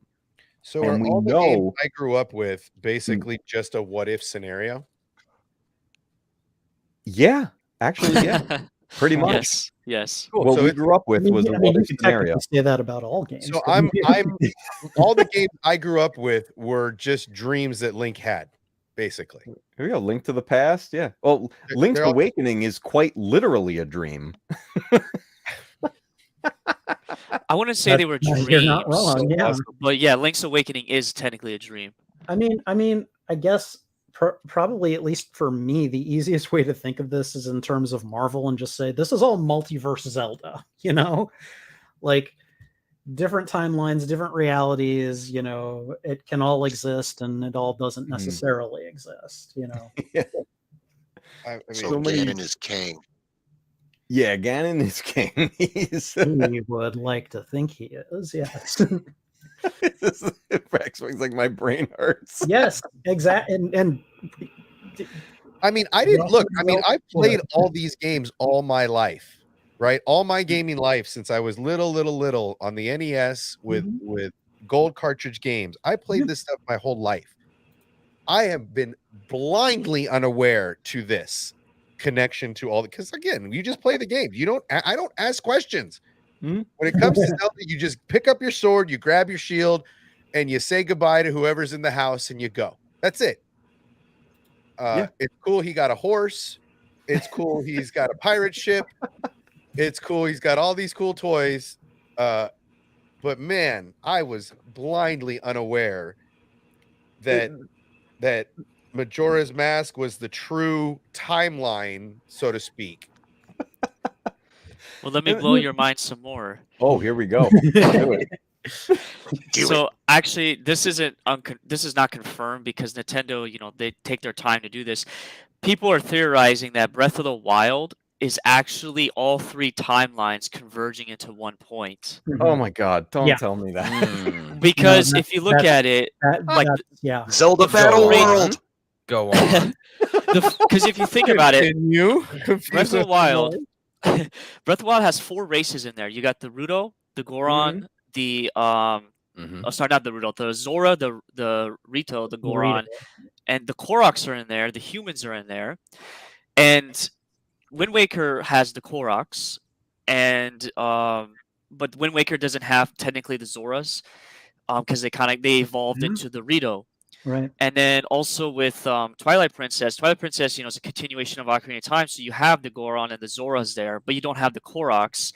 And actually, the Kokiri kids are like gone, and like Skull Kid is the only person that's remaining from there. So people are just theorizing that, oh, maybe it's just a funnel, right? It's all funneling. All the games are funneling to Breath of the Wild because you have these 4 races living together that technically never lived together in the other games. And isn't it like the Lionels or the race that are unique to the defeated hero timeline or something like that? Oh, I'm not familiar with that, but that would make sense. Yeah. I would have to look into that. I've watched quite a few videos on this kind of theorizing, and I still don't understand it all. So Oh, it gets crazy. It sounds like Nintendo needs to make another movie.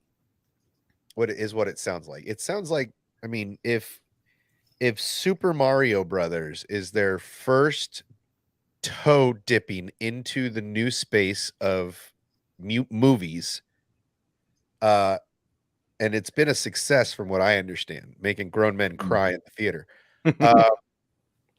It sounds like there's some like Nintendo's got some splaining to do. Like you got some splaining to do. You gotta find a way to piece this stuff together. Like you really, like, I understand you wrote this nice multiversal idea, but I need some more. I think a Zelda movie would actually be a whole other timeline in itself. Oh my Like I feel God. like that would It branch would, yeah. off again.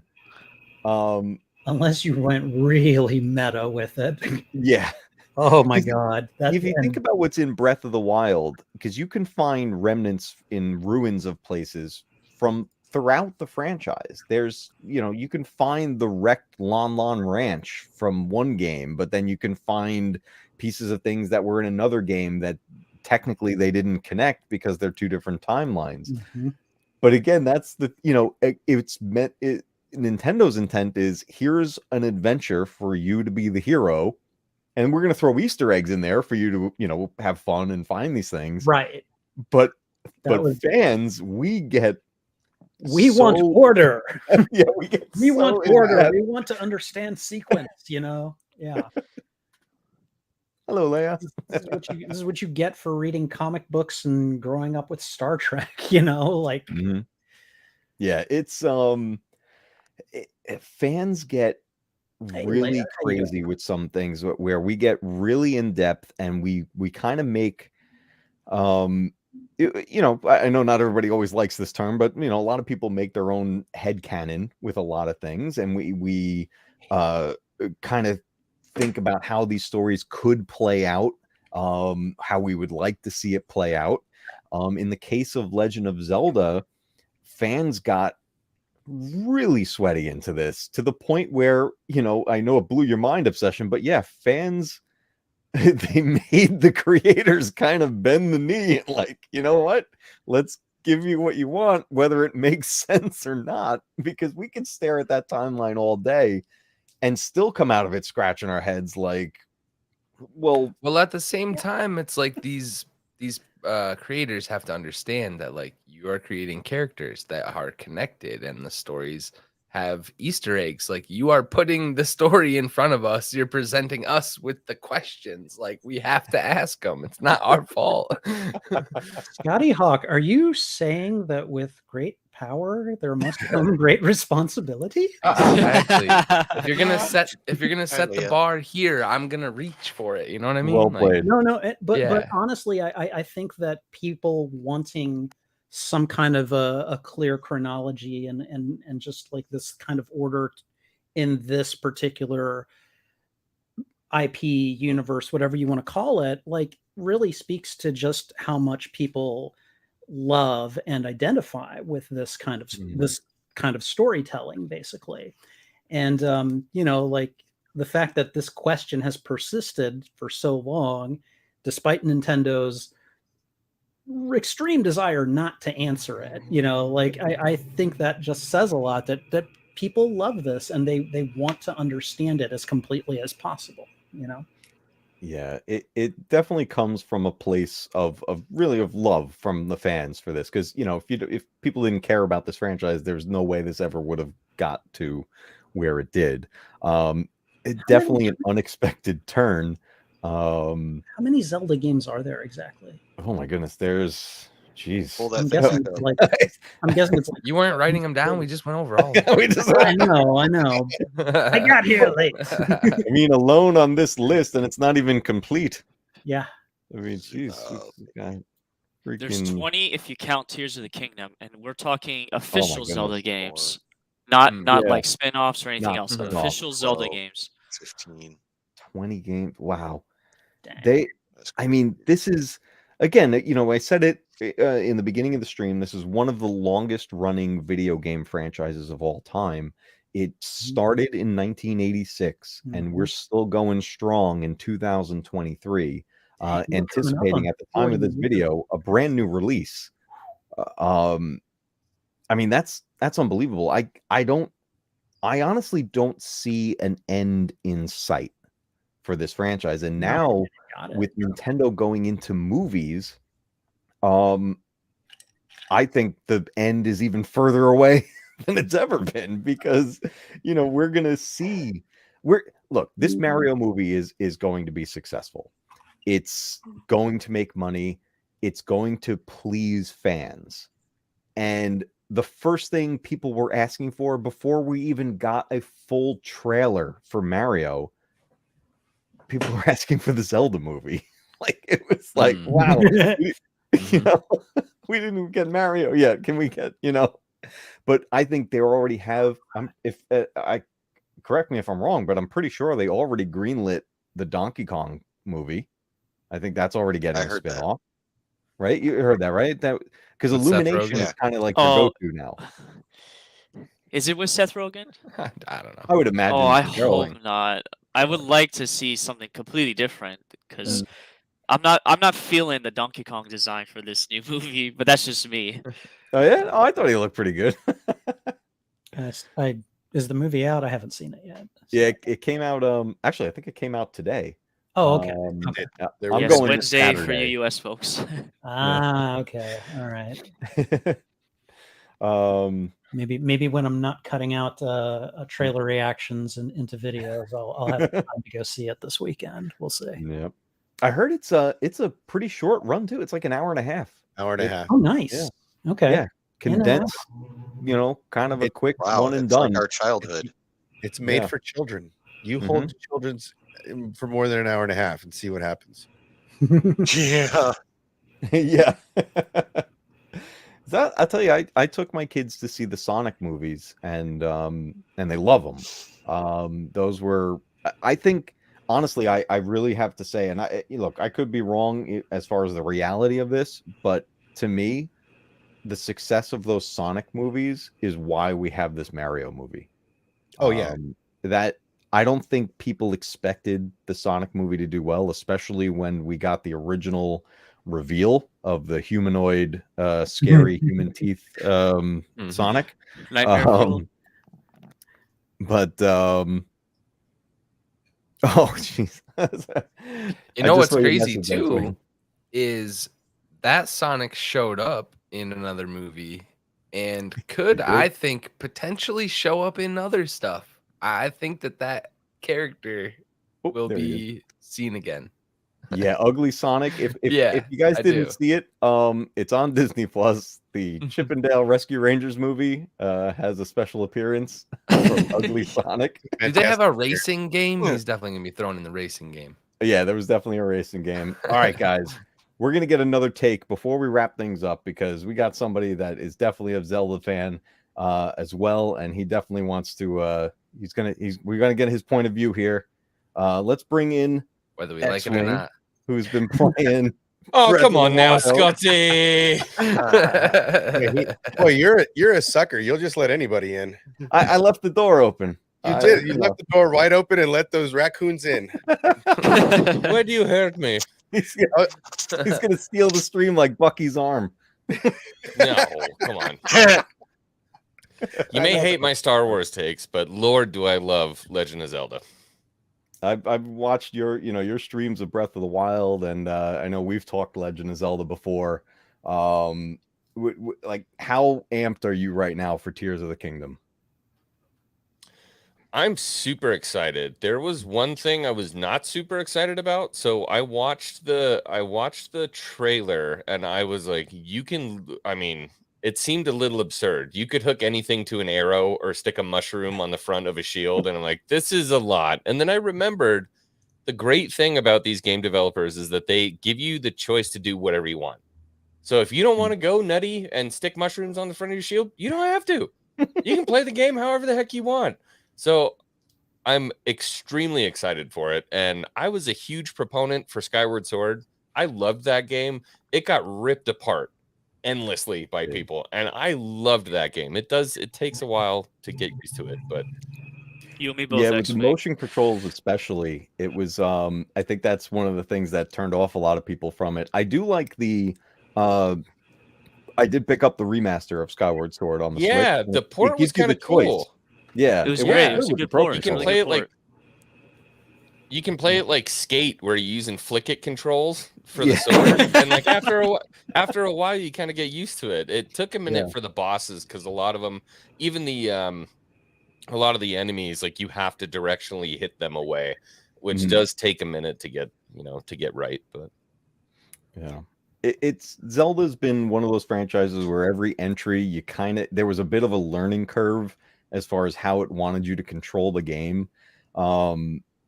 Especially the later entries. Once you bring motion controls into anything, it's kind of a weird thing to get used to. I like that you can, on the remaster, you can do either, which is nice. You can just choose, how you want to play it. But it's one of those, as beloved as Zelda is, there are entries that there are a lot of fans that just really don't like certain entries. It's much like any other franchise. There's going to be certain ones that don't really land for everybody, and I get it. I totally understand the reasons why. If one Zelda game may be awful to one person, and then to the next person, it's like their favorite game ever. Skyward Sword being controls had a big part to do with that, though.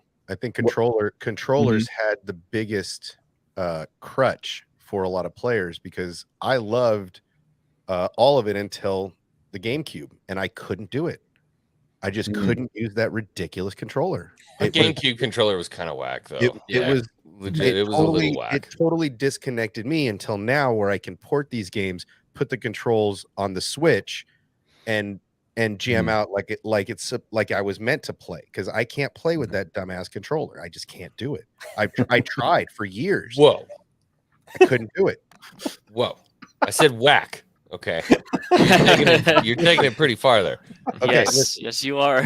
I'm just saying it's a dumb controller. And I'm glad they're starting to port these things, because now I can play these games and enjoy the stories without having to watch them on YouTube. Right? Like I can actually play it and enjoy it and try to beat these games and follow that ridiculous timeline and try to confuse myself. Like Watching your face during the stream while we were talking about that timeline was probably my favorite thing. I seriously had a stroke. It came out of it. I seriously, like, my Partially arm, my fault. I literally had a stroke in the middle of that. At one point I just blacked out and just woke up like, aren't we done? Yeah, but it's, at least it shows that fandoms can push the needle, right? And that, you know, it seems like everybody was flowing in the right direction, or in the same direction at the same time, to force the creator to do something about their entangled web of games, right? But that's a weird one. I wouldn't have expected the fans of this game to have moved that needle. I have an interesting question there's somebody on this panel who's way more intelligent about Legend of Zelda than I am. I know it's somebody above me. And I'm out. So there is supposedly some kind of ROM DLC, and I think it's called like the Invisible Temple, or is this ringing a bell with anybody? For which No. one?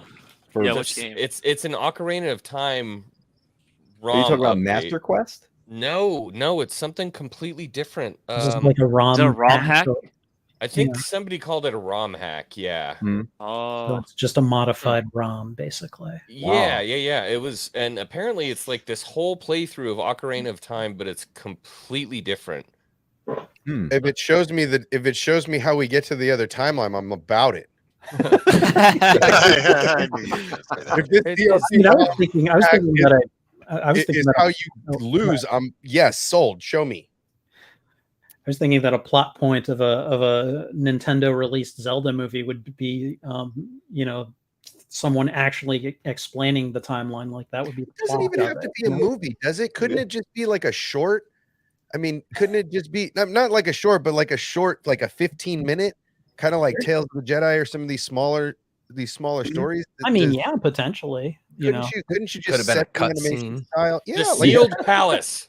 yes. I was just gonna say Sealed that Sealed Palace is one of them, and then also the Gold Quest is another ROM hack. I said Invisible Temple, Sealed Palace. Pretty, Same thing. I mean, isn't the Sealed Palace there's an adjective and a noun. It's all right. It's good. Isn't that from the future timeline with all the generations later, where the planet's flooded and that they seal Hyrule for preservation, basically?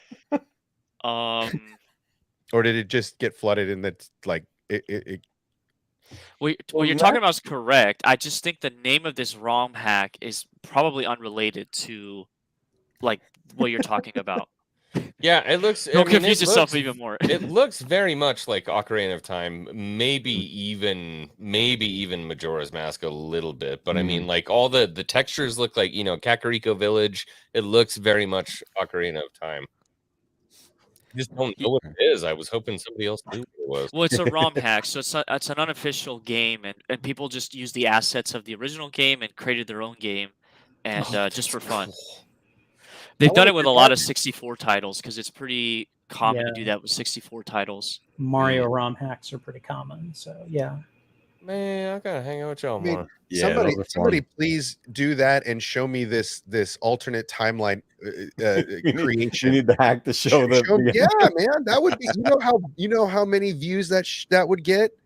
You know how many views that ish would get if you show that. If somebody made that into a video and showed that, you know how many views that would get. Ocarina of Time 2. So this is the story after Ocarina of Time when you're stuck as the adult in that timeline. Well, however they get to Majora's Mask and however they get to the right column. However you get there, show me that. Do two separate, and you get 4 billion views because this game is all over the world for 40 years. I mean, really, it's got 40-year-old men like you, I, and half of this panel going, I ain't 40.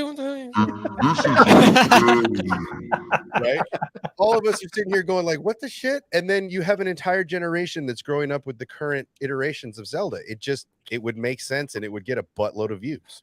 Can I ask a theoretical question for all the Zeldites in here? Of course. In order for Skyward Sword to happen, wouldn't you essentially have to fail in Tears of the Kingdom? Or you would just split the line again, Well, I guess. Skyward Sword is technically the very beginning. It's like the birth of the Master Sword. And also the lore of the hero as well. Yeah, the start That's of the beginning? So the Yeah, it's the prophecy beginning. is built in But in I Skyward Sword. I thought that we were moving Show 'em the chart. towards Skyward Sword with that's Tears the of the thing Kingdom. is Tears of the Kingdom now is bringing us back to the skies above Hyrule, and we're going to get major ties to Skyward Sword, but I don't know how deep they're going to go. I don't remember where I heard this, so don't take it as gospel by any means. But It's on think the I heard internet. that- It's I forever. heard the Yeah. theory that I Tears of sprinkled the salt. Kingdom was going to basically show that the timeline of Zelda is essentially a Circle. ring, Yes, and yes, that yes. I heard things are that coming too. back Okay. around. So there Oh, really isn't a That's beginning. interesting. This like starts off the end of the beginning and then it wraps all the way That's- back around to Again, This is like the Yeah. Matrix, it's basically, just where a like beginning is the end. speculation that I heard, but I Oh did my hear God. it If recently. I did And this too. is That's such a again dope where speculation. this is again where they're saying that the prosperity cycle has happened so many times they cannot tell what history is true versus what is Right. myth. What So is what myth? came Chicken or first, the egg, chicken man. or the egg? What is official Oh my Star Wars goodness. and what is Yep. Legends? I didn't hear that, nor did Okay, I even that's a brain think melt of that as a situation. possibility. That'd be so cool though. I heard, I heard Yes. that recently, and I I don't hate remember those where. lips. They but- eliminate causality, and it gives me a headache. Yeah, I'm with you on Well, that. kind of But a still, it'd be brawl of cool. wibbly wobbly. Tiny Yeah. I need stuff. causality. Bibbidi bobbidi boo. It's this entry is going to be this new Zelda game. Obviously, it's going to be like just every little detail is going to be covered by every fan. Like it's just going to be ripped apart, like not in a bad way. I mean, like it's just every detail is going to be examined by the fandom, Gonna and every nook and timeline is definitely going to be a part of this. Mhm. How this is all going to fit, how this is going to continue going forward, because I doubt this would be the last Legend of Zelda game that we're going to get. Let me ask you guys this. Do you think it's possible that Nintendo would Allow you to attach meat to an arrow? Yes, I saw a video on it Oh, today. yeah, if I can't attach meat to an arrow, then I don't even want to play the game. What a great hunting pool. Neither would Deadpool, you know. Right up Main Street. I am the meat suit. Sorry.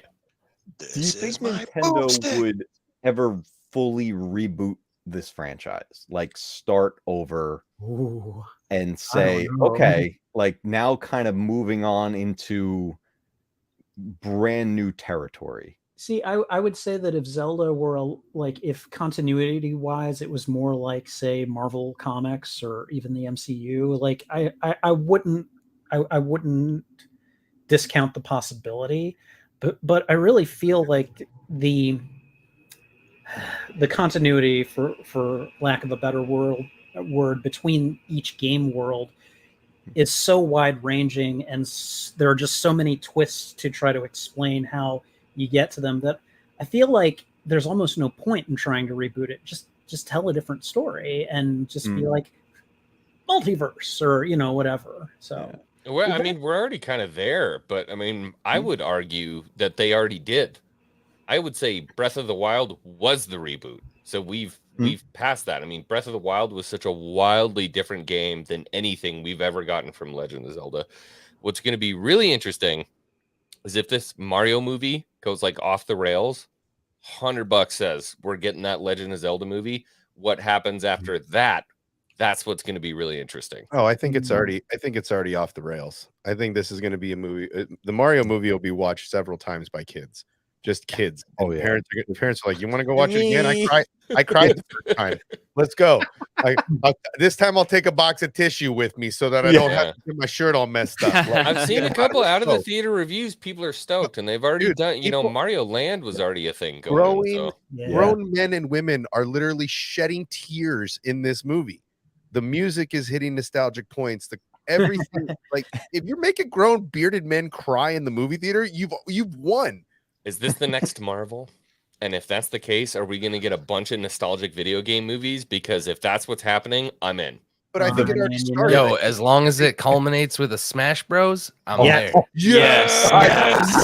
Sonic will return. Take my for money. Smash Bros. Take my money. But to Matt's point, I think it's already Smash Bros. happened. Endgame. I think Sonic led the way, had a couple of good movies. Now Nintendo's like, oh, if anything you can do, I can do better. Right? That's always been the constant rivalry between Sega and Nintendo, and now we get to see it on the big screen. Right? I mean, they're pulling no dollar amounts out, making this stuff awesome. They're pulling big name actors to do all the voice work.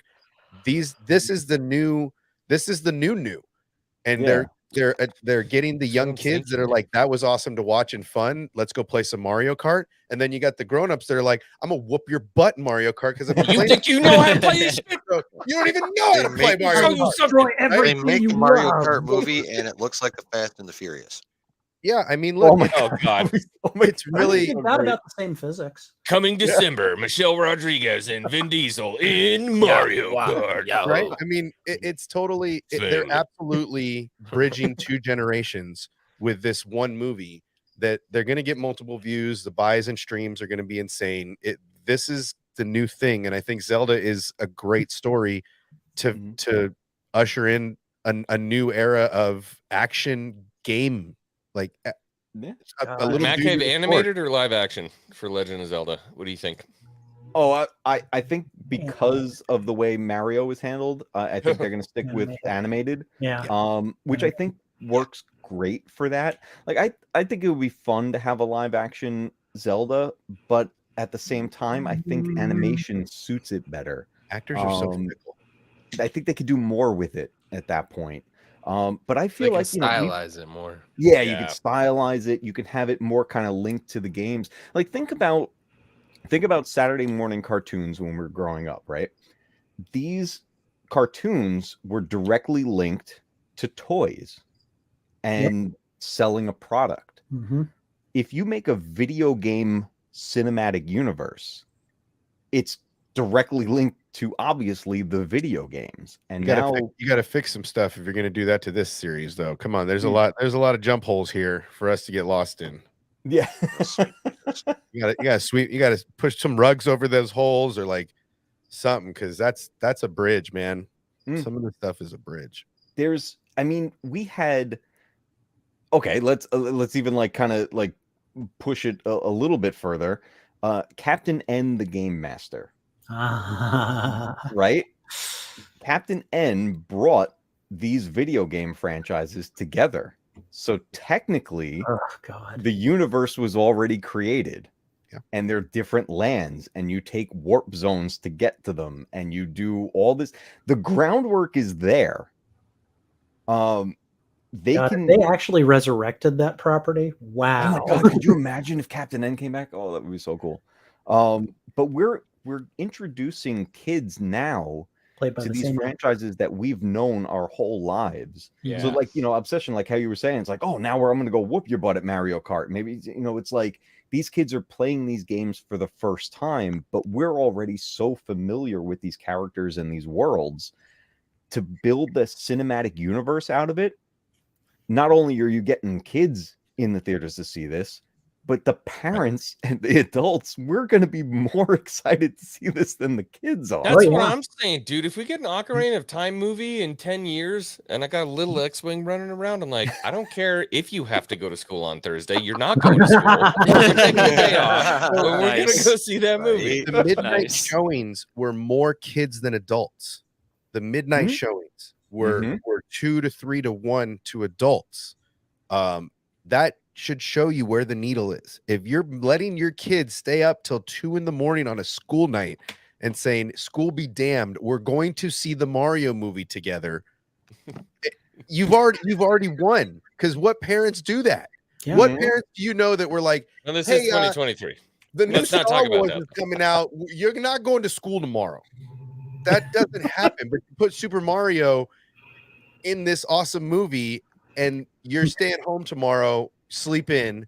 We're going to play video games all day tomorrow. I'm going to whoop your butt in Mario Kart. This That is sounds exactly like a what dream. Like, In that this sounds like the house, perfect Mario parenting. Day is a happened holiday. Yeah. Yes, yes, happened yes. today.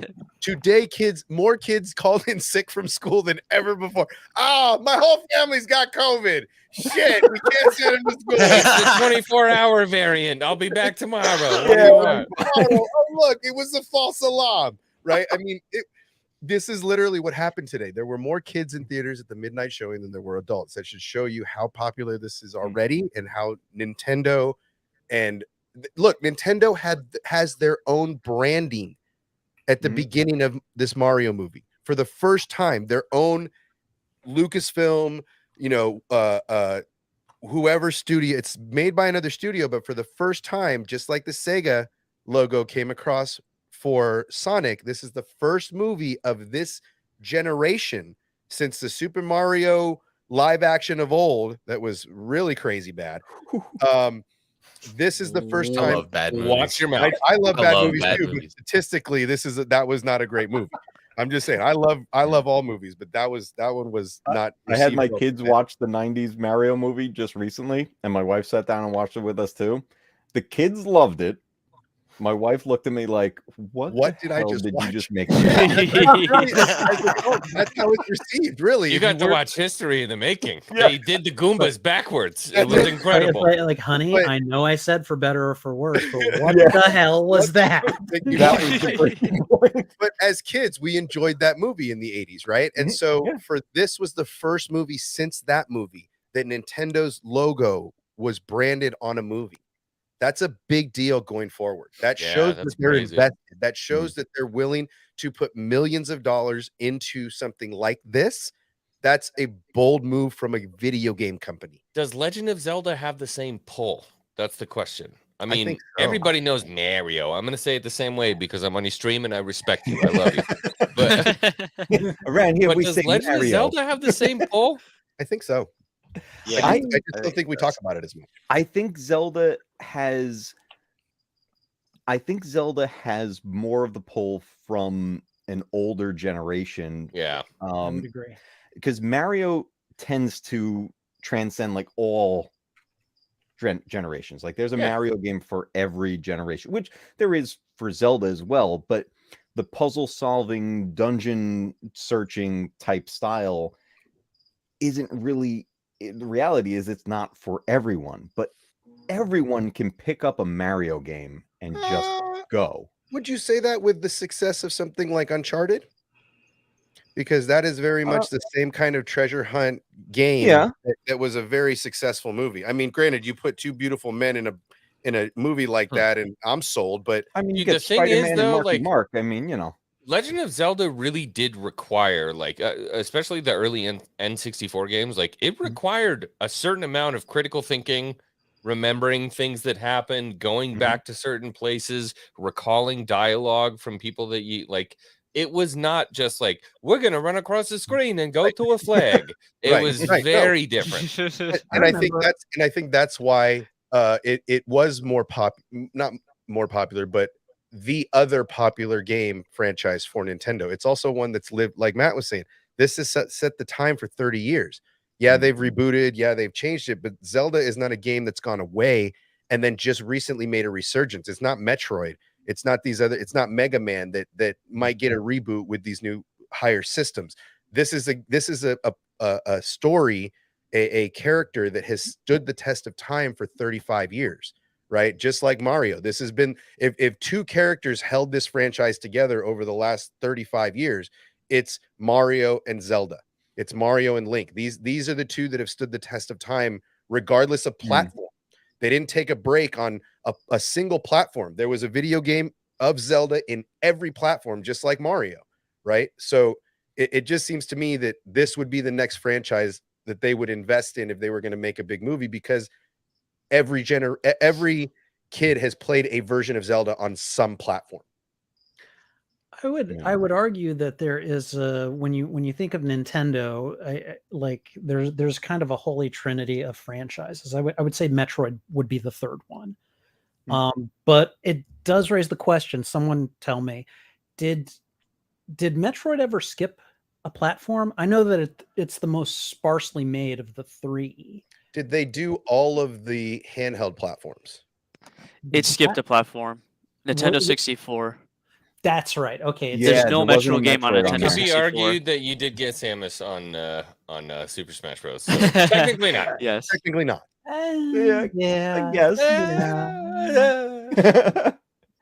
But for all the handhelds, yes, there was a Metroid for every handheld. The original Yep. Game Boy, Game Boy Advance, DS. DSi doesn't really count, I guess, per se, because it's still a So- Nintendo DS, but the 3DS as well. So there's Yeah. definitely a triforce of games that have held Nintendo up. I feel you could Oh, I like what you did there. Oh.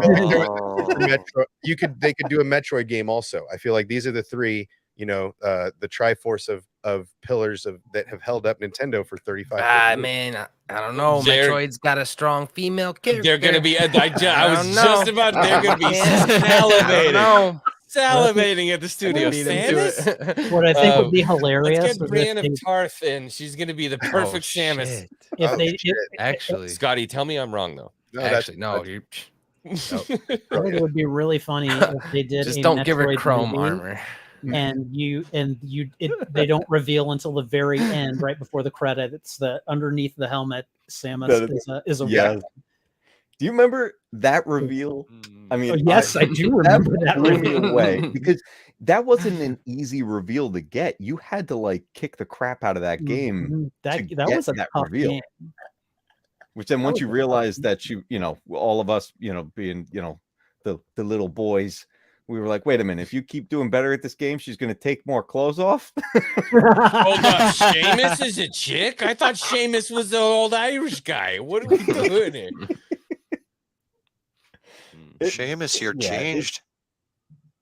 I wonder if, because I think this Mario movie, even though they've shown a lot of stuff in the trailer, I think there's going to be a bunch of Easter eggs in it. And I'm curious, how much Zelda are we going to see hidden in there? How much Metroid are we going to see hidden in there?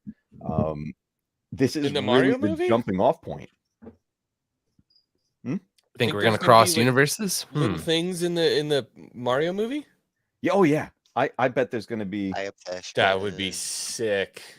I Mhm. want to say Link. Hmm. That's All right, man. If I hear an Obsession. ocarina, I'm gonna cry. Thank you for coming by, dude. I gotta jump. All right, Yeah, man. speaking of Link, he's all green. He's got Laters. the green shirt. He's got the Triforce on there. Hmm. Sick. Yeah, he all greened Oh, up. he was prepared. Well, apparently, Oh. apparently in the Mario movie, there's a reference to Punch Out. nice. Really? Did Yeah, Mike Tyson Punch-Out. show up? Well, so I got an email from Nintendo, and they showed This some movie's stupid. some photos from the movie, and there's like a scene where you see the TV, and there's like all these like photos in the background, like frames.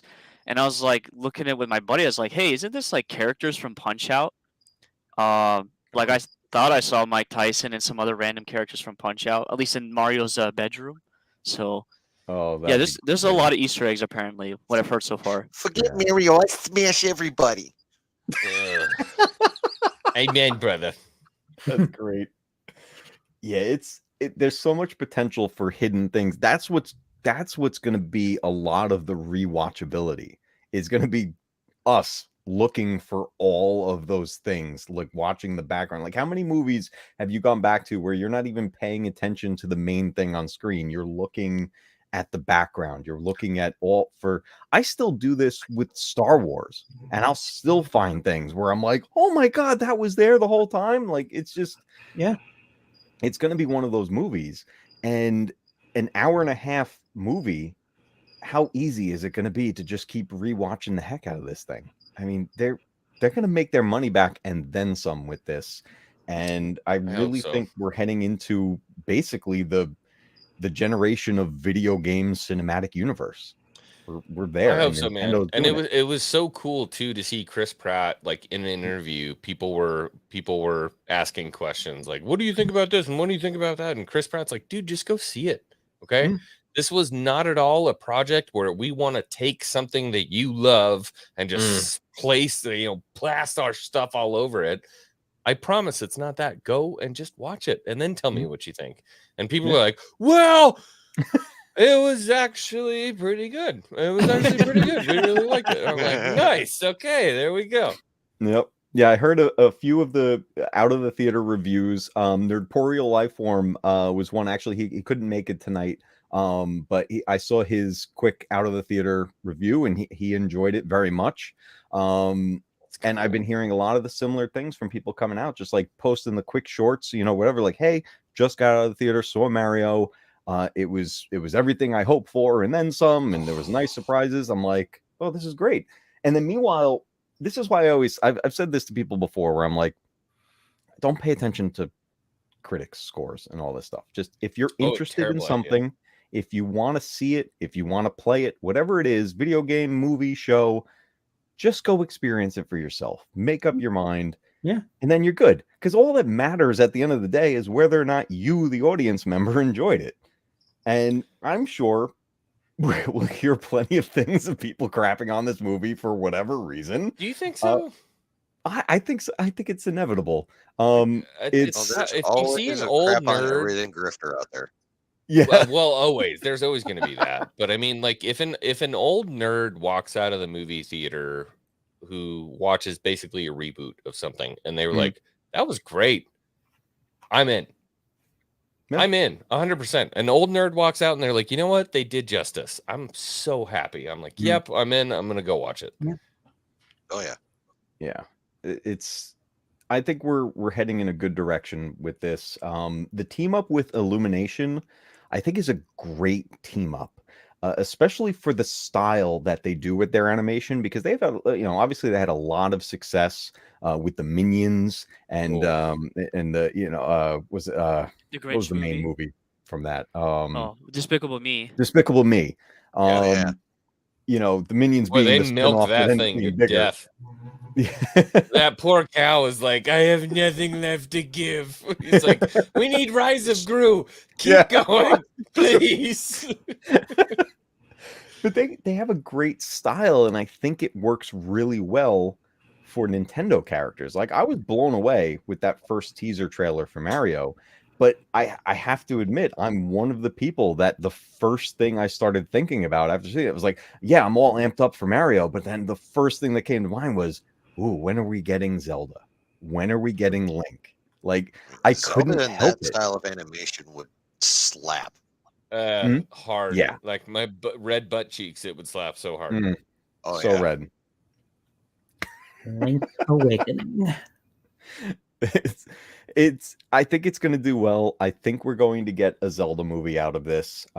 If not a movie, I could even see that becoming a series. Please no. Because Zelda could, be stretched out.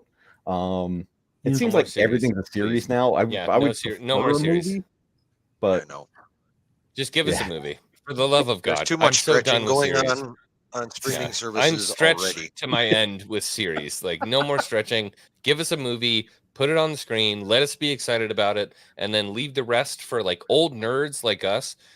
Give us the time to talk about this stuff, because young kids are watching YouTube.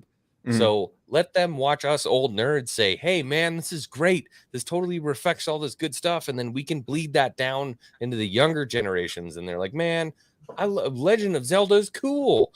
And then, Tears comes out and everybody's like, "Oh man, yeah, this is a great game." Like, trickle down Reaganomics or whatever. I don't know, but pop culture, something more intelligent than I said, yada, yada. more words.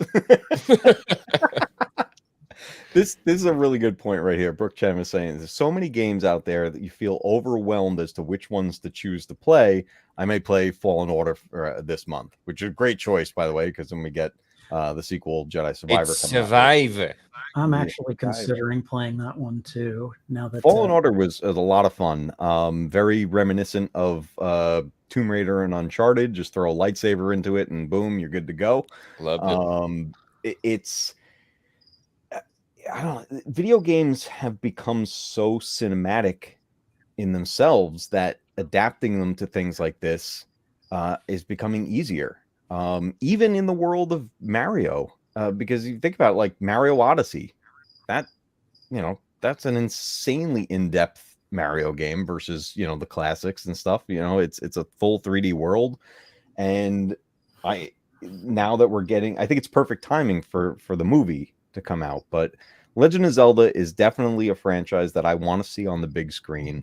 I've wanted that since I was a kid, and I think whatever comes out, if it's even half as good as what this Mario movie's already doing, I think we're in good hands. I would love to see that relationship between Nintendo and Illumination continue. And I think we have a lot of future Zelda games coming that we can't even imagine what they're going to give us at this point. I think after Tears of the Kingdom, we're going to see a huge advancement in the series. Tears of the Kingdom is right around the corner. I'm going to be getting it. I'm going to be streaming the heck out of that game because How far off You are and me we? both. it's what, a month away at this point? Like It comes out May Almost 12th. May 12th, 12th. I think. Yes, Yeah. May May 12th. Oh my So god, we're- it's so Isn't close. Survivor Yeah. 19th of this Just month? over a month. Those Just in mushroom time for fields are summer gonna, when I don't have to you know, answer calls and can just play it while I'm at work. Oh, let's go. Thank God for that 6-week delay or something like Oh that? my god, yeah. Hey, with stuff like that, if the delay is needed and it means they got to get stuff right, Take all the time you need, baby. Yep. take all Yep. the time in the world. Mhm. It's 100% a good thing. Guys, we have just crossed the 2-hour and 20 mark. I don't want to keep you guys too much longer, but Monster stream, my guy. I'm so psyched that you guys could join me tonight. We said goodbye to Obsession just a little while ago, guys. Everybody, if you haven't yet, check out the Star Wars Obsession. Get in there. He's making some awesome stuff, covering everything from Mando and then all the way back to all the classics of Star Wars. But guys, let's go around the panel before we wrap up tonight. Let's talk about what we got coming up. Let's get the promotion going on, because I want to get you guys, anyone who is not subbed to anyone on this panel, please do me a huge favor and get to everybody's channel. I put a bunch of the links in the description already, and I'll be adding more once the stream wraps up as well. But let's start right next to me, chilling in the basement. What's up, dude? I know that it's been I know with as far as the Zelda franchise and stuff, you had experienced some of it. Not all of it, but I loved hearing your take on it and your point of view of these things. But what do you got coming up, man, on your channel, dude? What's going on down in the basement? I got my usual Saturday night stream coming up, 9 p.m. Eastern. Beyond that, I'm for Angry Canadian. I might try and get a Stargate video out before then, since it's only Wednesday. Nice. I have time. But yeah, other than that, it's just, I just dropped the 3 review videos about the trailers that just came out. I'll probably piss Obsession off by smashing on this Mando episode some more. But Do it. but yeah, no, just just more of my usual commentary about stuff in my live stream every Saturday. Pretty much it. Pretty simple. Good stuff, man. I love it, man. And I like what you're putting out there, and I love that you're covering a little bit of everything. You're hitting all the great nerdy spots in the world right now. It's awesome. I love hearing your take on everything. So I gotta figure out how to work in Star stuff. Trek now too. Oh, there you go. I'm neck deep in Star Trek right now. I'm rewatching the Next Generation and loving it. The mighty But, triumvirate of stars: Wars, Trek, and Gate. Never There you underestimate the Gate. And rings. More Lord of the Rings. Angry Canadian dude, thank you so much for joining. I know it was the morning for you actually joining us, so we had Zelda and breakfast with you. But what do you got coming up, dude? Yes, sir. I'm just your humble up and coming content creator living out here in Japan, having fun. And yeah, for me, I just hit 100 subs this week, so I'm really thankful for that. Oh yeah. Nice. Nice, bro. Yeah, Appreciate it. I'm trying to get there. I'm almost there. So this Saturday, I'm doing a 100 sub playthrough of a very underrated Star Fox game for the Nintendo GameCube called Star Fox Assault, and Ooh. that is a childhood special of mine. So I'm looking forward to playing that. And recently, I've been doing like Sonic and Chill live streams. So if you just want to listen to some Sonic music while I play Sonic Frontiers, you can just listen to it. and enjoy it. I'm gonna probably expand out to other games too. So like, gaming and chill, just listening to music. But for my channel, I like to focus on video game music. I really like talking about it. So the Nice. end of this month, with the Naporeal Lifeform and probably one or two other guests, we're gonna do the third episode of this series I started talking about video game music, and we're focusing on Super Mario 1, 2, and 3. Nice. And we're going to be just Minute, diving minute, into minute. the music of those games and having a blast. And because next month is Tears of the Kingdom, we're going to be talking about Zelda 1 and 2 music as well, probably Love it. towards the end of the month. So, and then I guess my final thing is I pre-ordered pretty much everything for Tears of the Kingdom, the console, the controller, the collector's game, except the amiibo. It's a little tricky to get right now. So I might do a random unboxing of the console, like when I get it, Oh, nice. just like a quick smartphone live stream of it. But yeah, I appreciate you That'd be inviting me, Matt. This has been a blast. I'm Oh, I'm sorry so if I glad you could confused join. Obsession. Dude, that was the best. That was the best. his brain was completely melting under his hat. It was fantastic. The timeline makes sense to me. I don't know why. I understand it. So, but yeah, if you ever have questions or you want to hang out, I'm always live streaming here and there. But yeah, I really appreciate it. It's nice meeting all you guys too. Awesome. Nice to Thank you meet so you as much for well. joining, dude. Scotty, what do we got going on, man?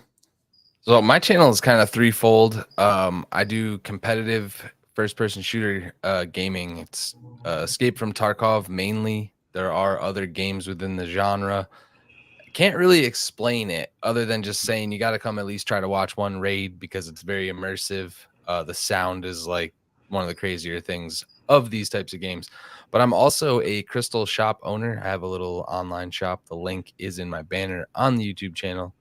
I was trying to wait until I hit like the third sub goal, like 333 on way to monetization, but we're at 300. So I think this weekend or next weekend, I'm giving away this Grogu carving. Woo. So Oh, that's sick. we're going to do it live. This is green jade. My shop has tons of stuff. Everything on the shelf right I here got a is wife listed. rolling around with You- a hand wrapped crystal. You Actually, All you this carved stuff that is- yourself. No, carved- this is we actually enjoy going out and vetting and finding things too. So if you guys have a crystal that you're interested in, everything's authentic. All this stuff is listed on the site. The link is in my banner. Yeah, And he's I got talk cool stuff. theory. I talk theory a lot between the games. So Star Wars, Marvel, Blue Beetle. I'm hyped on DC. Oh, dude, I was just rewatching your Blue come Beetle talk video. DC with me. Yeah. Oh, DC is going to be huge coming Yeah. up, man. And with your Appreciate you guys. with the crystal store, I mean, I just recently picked up a couple things for my wife and daughter, and they love it. These bracelets that with the what was that stone called? It was the I'm having a brain fart. What it was? Tiger's Eye. It was what? Tiger's Eye, the one that you got. Was that what? Yeah. This, like, my wife loves it. She hasn't taken them off. Like, it's just, they were perfect. And it was one of those things I was like, oh, I wonder if she would really like this. I think these are super cool. And it was like such a great choice. So definitely, guys, if you We haven't just subbed to Scotty listed a Hawk, check ton them out. of. It's a very affordable stuff. It's all, Yeah, like I it's said, good stuff. real, semi-precious minerals from the earth. Nothing's fake. So if it is, we call it out. Our TikTok's pretty impressive. I like to talk about the TikTok too. It's at 28,000. Like, Nice. all damn. Wow. bro, all credits to Yeah, my bro. girlfriend. She's just memeing crystals. That's it. So if you guys want to check all that stuff out, it's on my YouTube banner. Appreciate you. Love it. Very cool. That's good stuff, man. I love it. Spidey Librarian. Dude, I'm so glad you were able to join tonight. What do you got Great. going on in the world? Well, let's see. I have been doing a fair bit of streaming Breath of the Wild gameplay recently, and I'm probably gonna slow walk that before I transition to another video game. Right now, the top vote getter is Miles Morales, which I actually have yet to play, believe it or not. Ooh, it's a good game. Yeah, no, I'm sure it will be, but like pretty much what I'm doing these days is I am just kind of streaming regularly, but not on a schedule. Like I just kind of am doing, and it's mostly game streams. Last night I did this kind of just, it was a non-gaming stream where I just watched a bunch of trailers and reacted to them. I watched like 3 different Across the Spider-Verse trailers. And I think I watched Blue Beetle, and then I watched the 2 Barbie trailers because my coworkers wanted me to. And so I'll probably spend the weekend cutting those into videos and putting those up on my channel. But right now, like, as for what's coming up, I'm probably going to be working on streaming a different game until we get to Tears of the Kingdom, which at that point I will be streaming that for a while. Of course. And I would have had, like, Matcave, you and I had talked about this before, but like I had been working on creating a like a YouTube live podcast, which was going to be Spider-Man focused. And I would have tried to have gotten it done by March 31st, but then my cat Trouble, she had a perforated bowel, and I nearly lost her, and it was like 2 weeks and a whole bunch of money out of my life. So I'm trying to I'm trying to get things back on kilter for that. So that is a kind of mid to long term plan for me, is to start a Spider-Man podcast that's also live on YouTube. And eventually I would like to transition from streaming video gameplay as much as I'm doing to actually doing more uploaded content, like trailer reactions, and then like maybe some narrative Spider-Man videos. But aside from that, the 2 uploaded original content videos I'm thinking of are, I have a fan theory on how Venom will play out in the MCU that I would like to put up. And then I also want to, I'm going to go grab her real quick. Hold on. Okay. Here, baby. I hope it's the kitty. I got pee so bad. Come here, Trouble. And I want to do a video on how Trouble's The baby. how Trouble's travails, which I've called the Trouble Watch. Big stretch. Big yeah. stretch. I learned a lot about myself during that 2-week or 3-week period, and I want to make a video about that and how important this furry orange little demon is in my life. So, but yeah, it looks like just you're doing following me pretty good now. along on Discord and She's keeping up with doing- your posts. yeah, she's doing so much better, and I'm so relieved. I mean, I was a mess during that couple of weeks, and like every time I get this opportunity, I'm just going to say thank you to everyone who was there for me, who gave a kind word. I know that Matcave very generously donated some money to Trouble's GoFundMe and everything. Like it was a time when I really needed to be held up and supported, and my community came through in such an amazing way, and I'm always going to be thankful for that. I'm so happy that the way the community came together and worked together to help out. I mean, it was such a, I was talking with you throughout, and I know what you were going through, and I don't have any words for how happy I am that not only everything worked out, but how the community came together.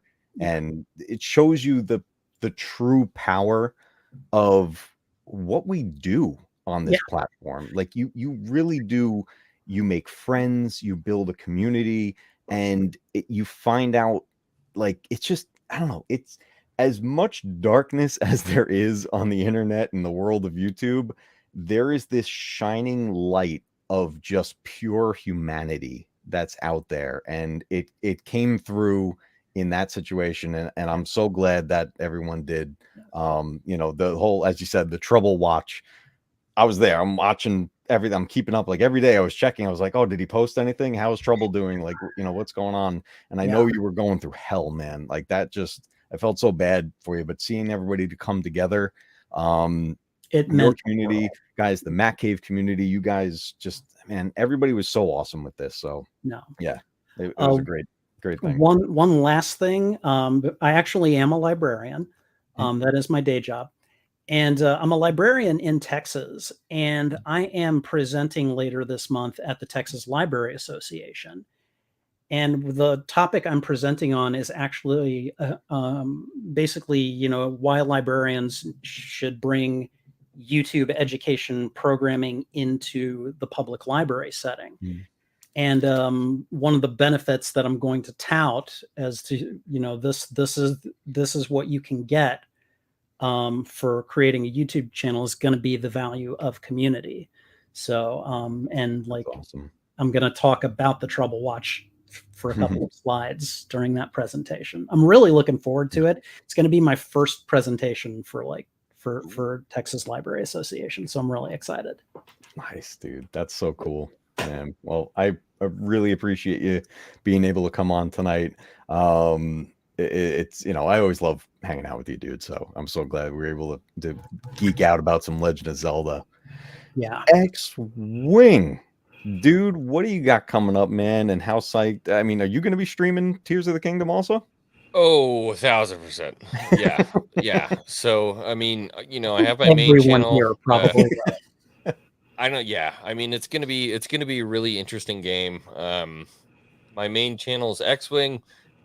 Very self-deprecating Star Wars fan at this point. I'm having enough trouble with it that I don't really want to talk about it anymore because I don't like being upset all the time.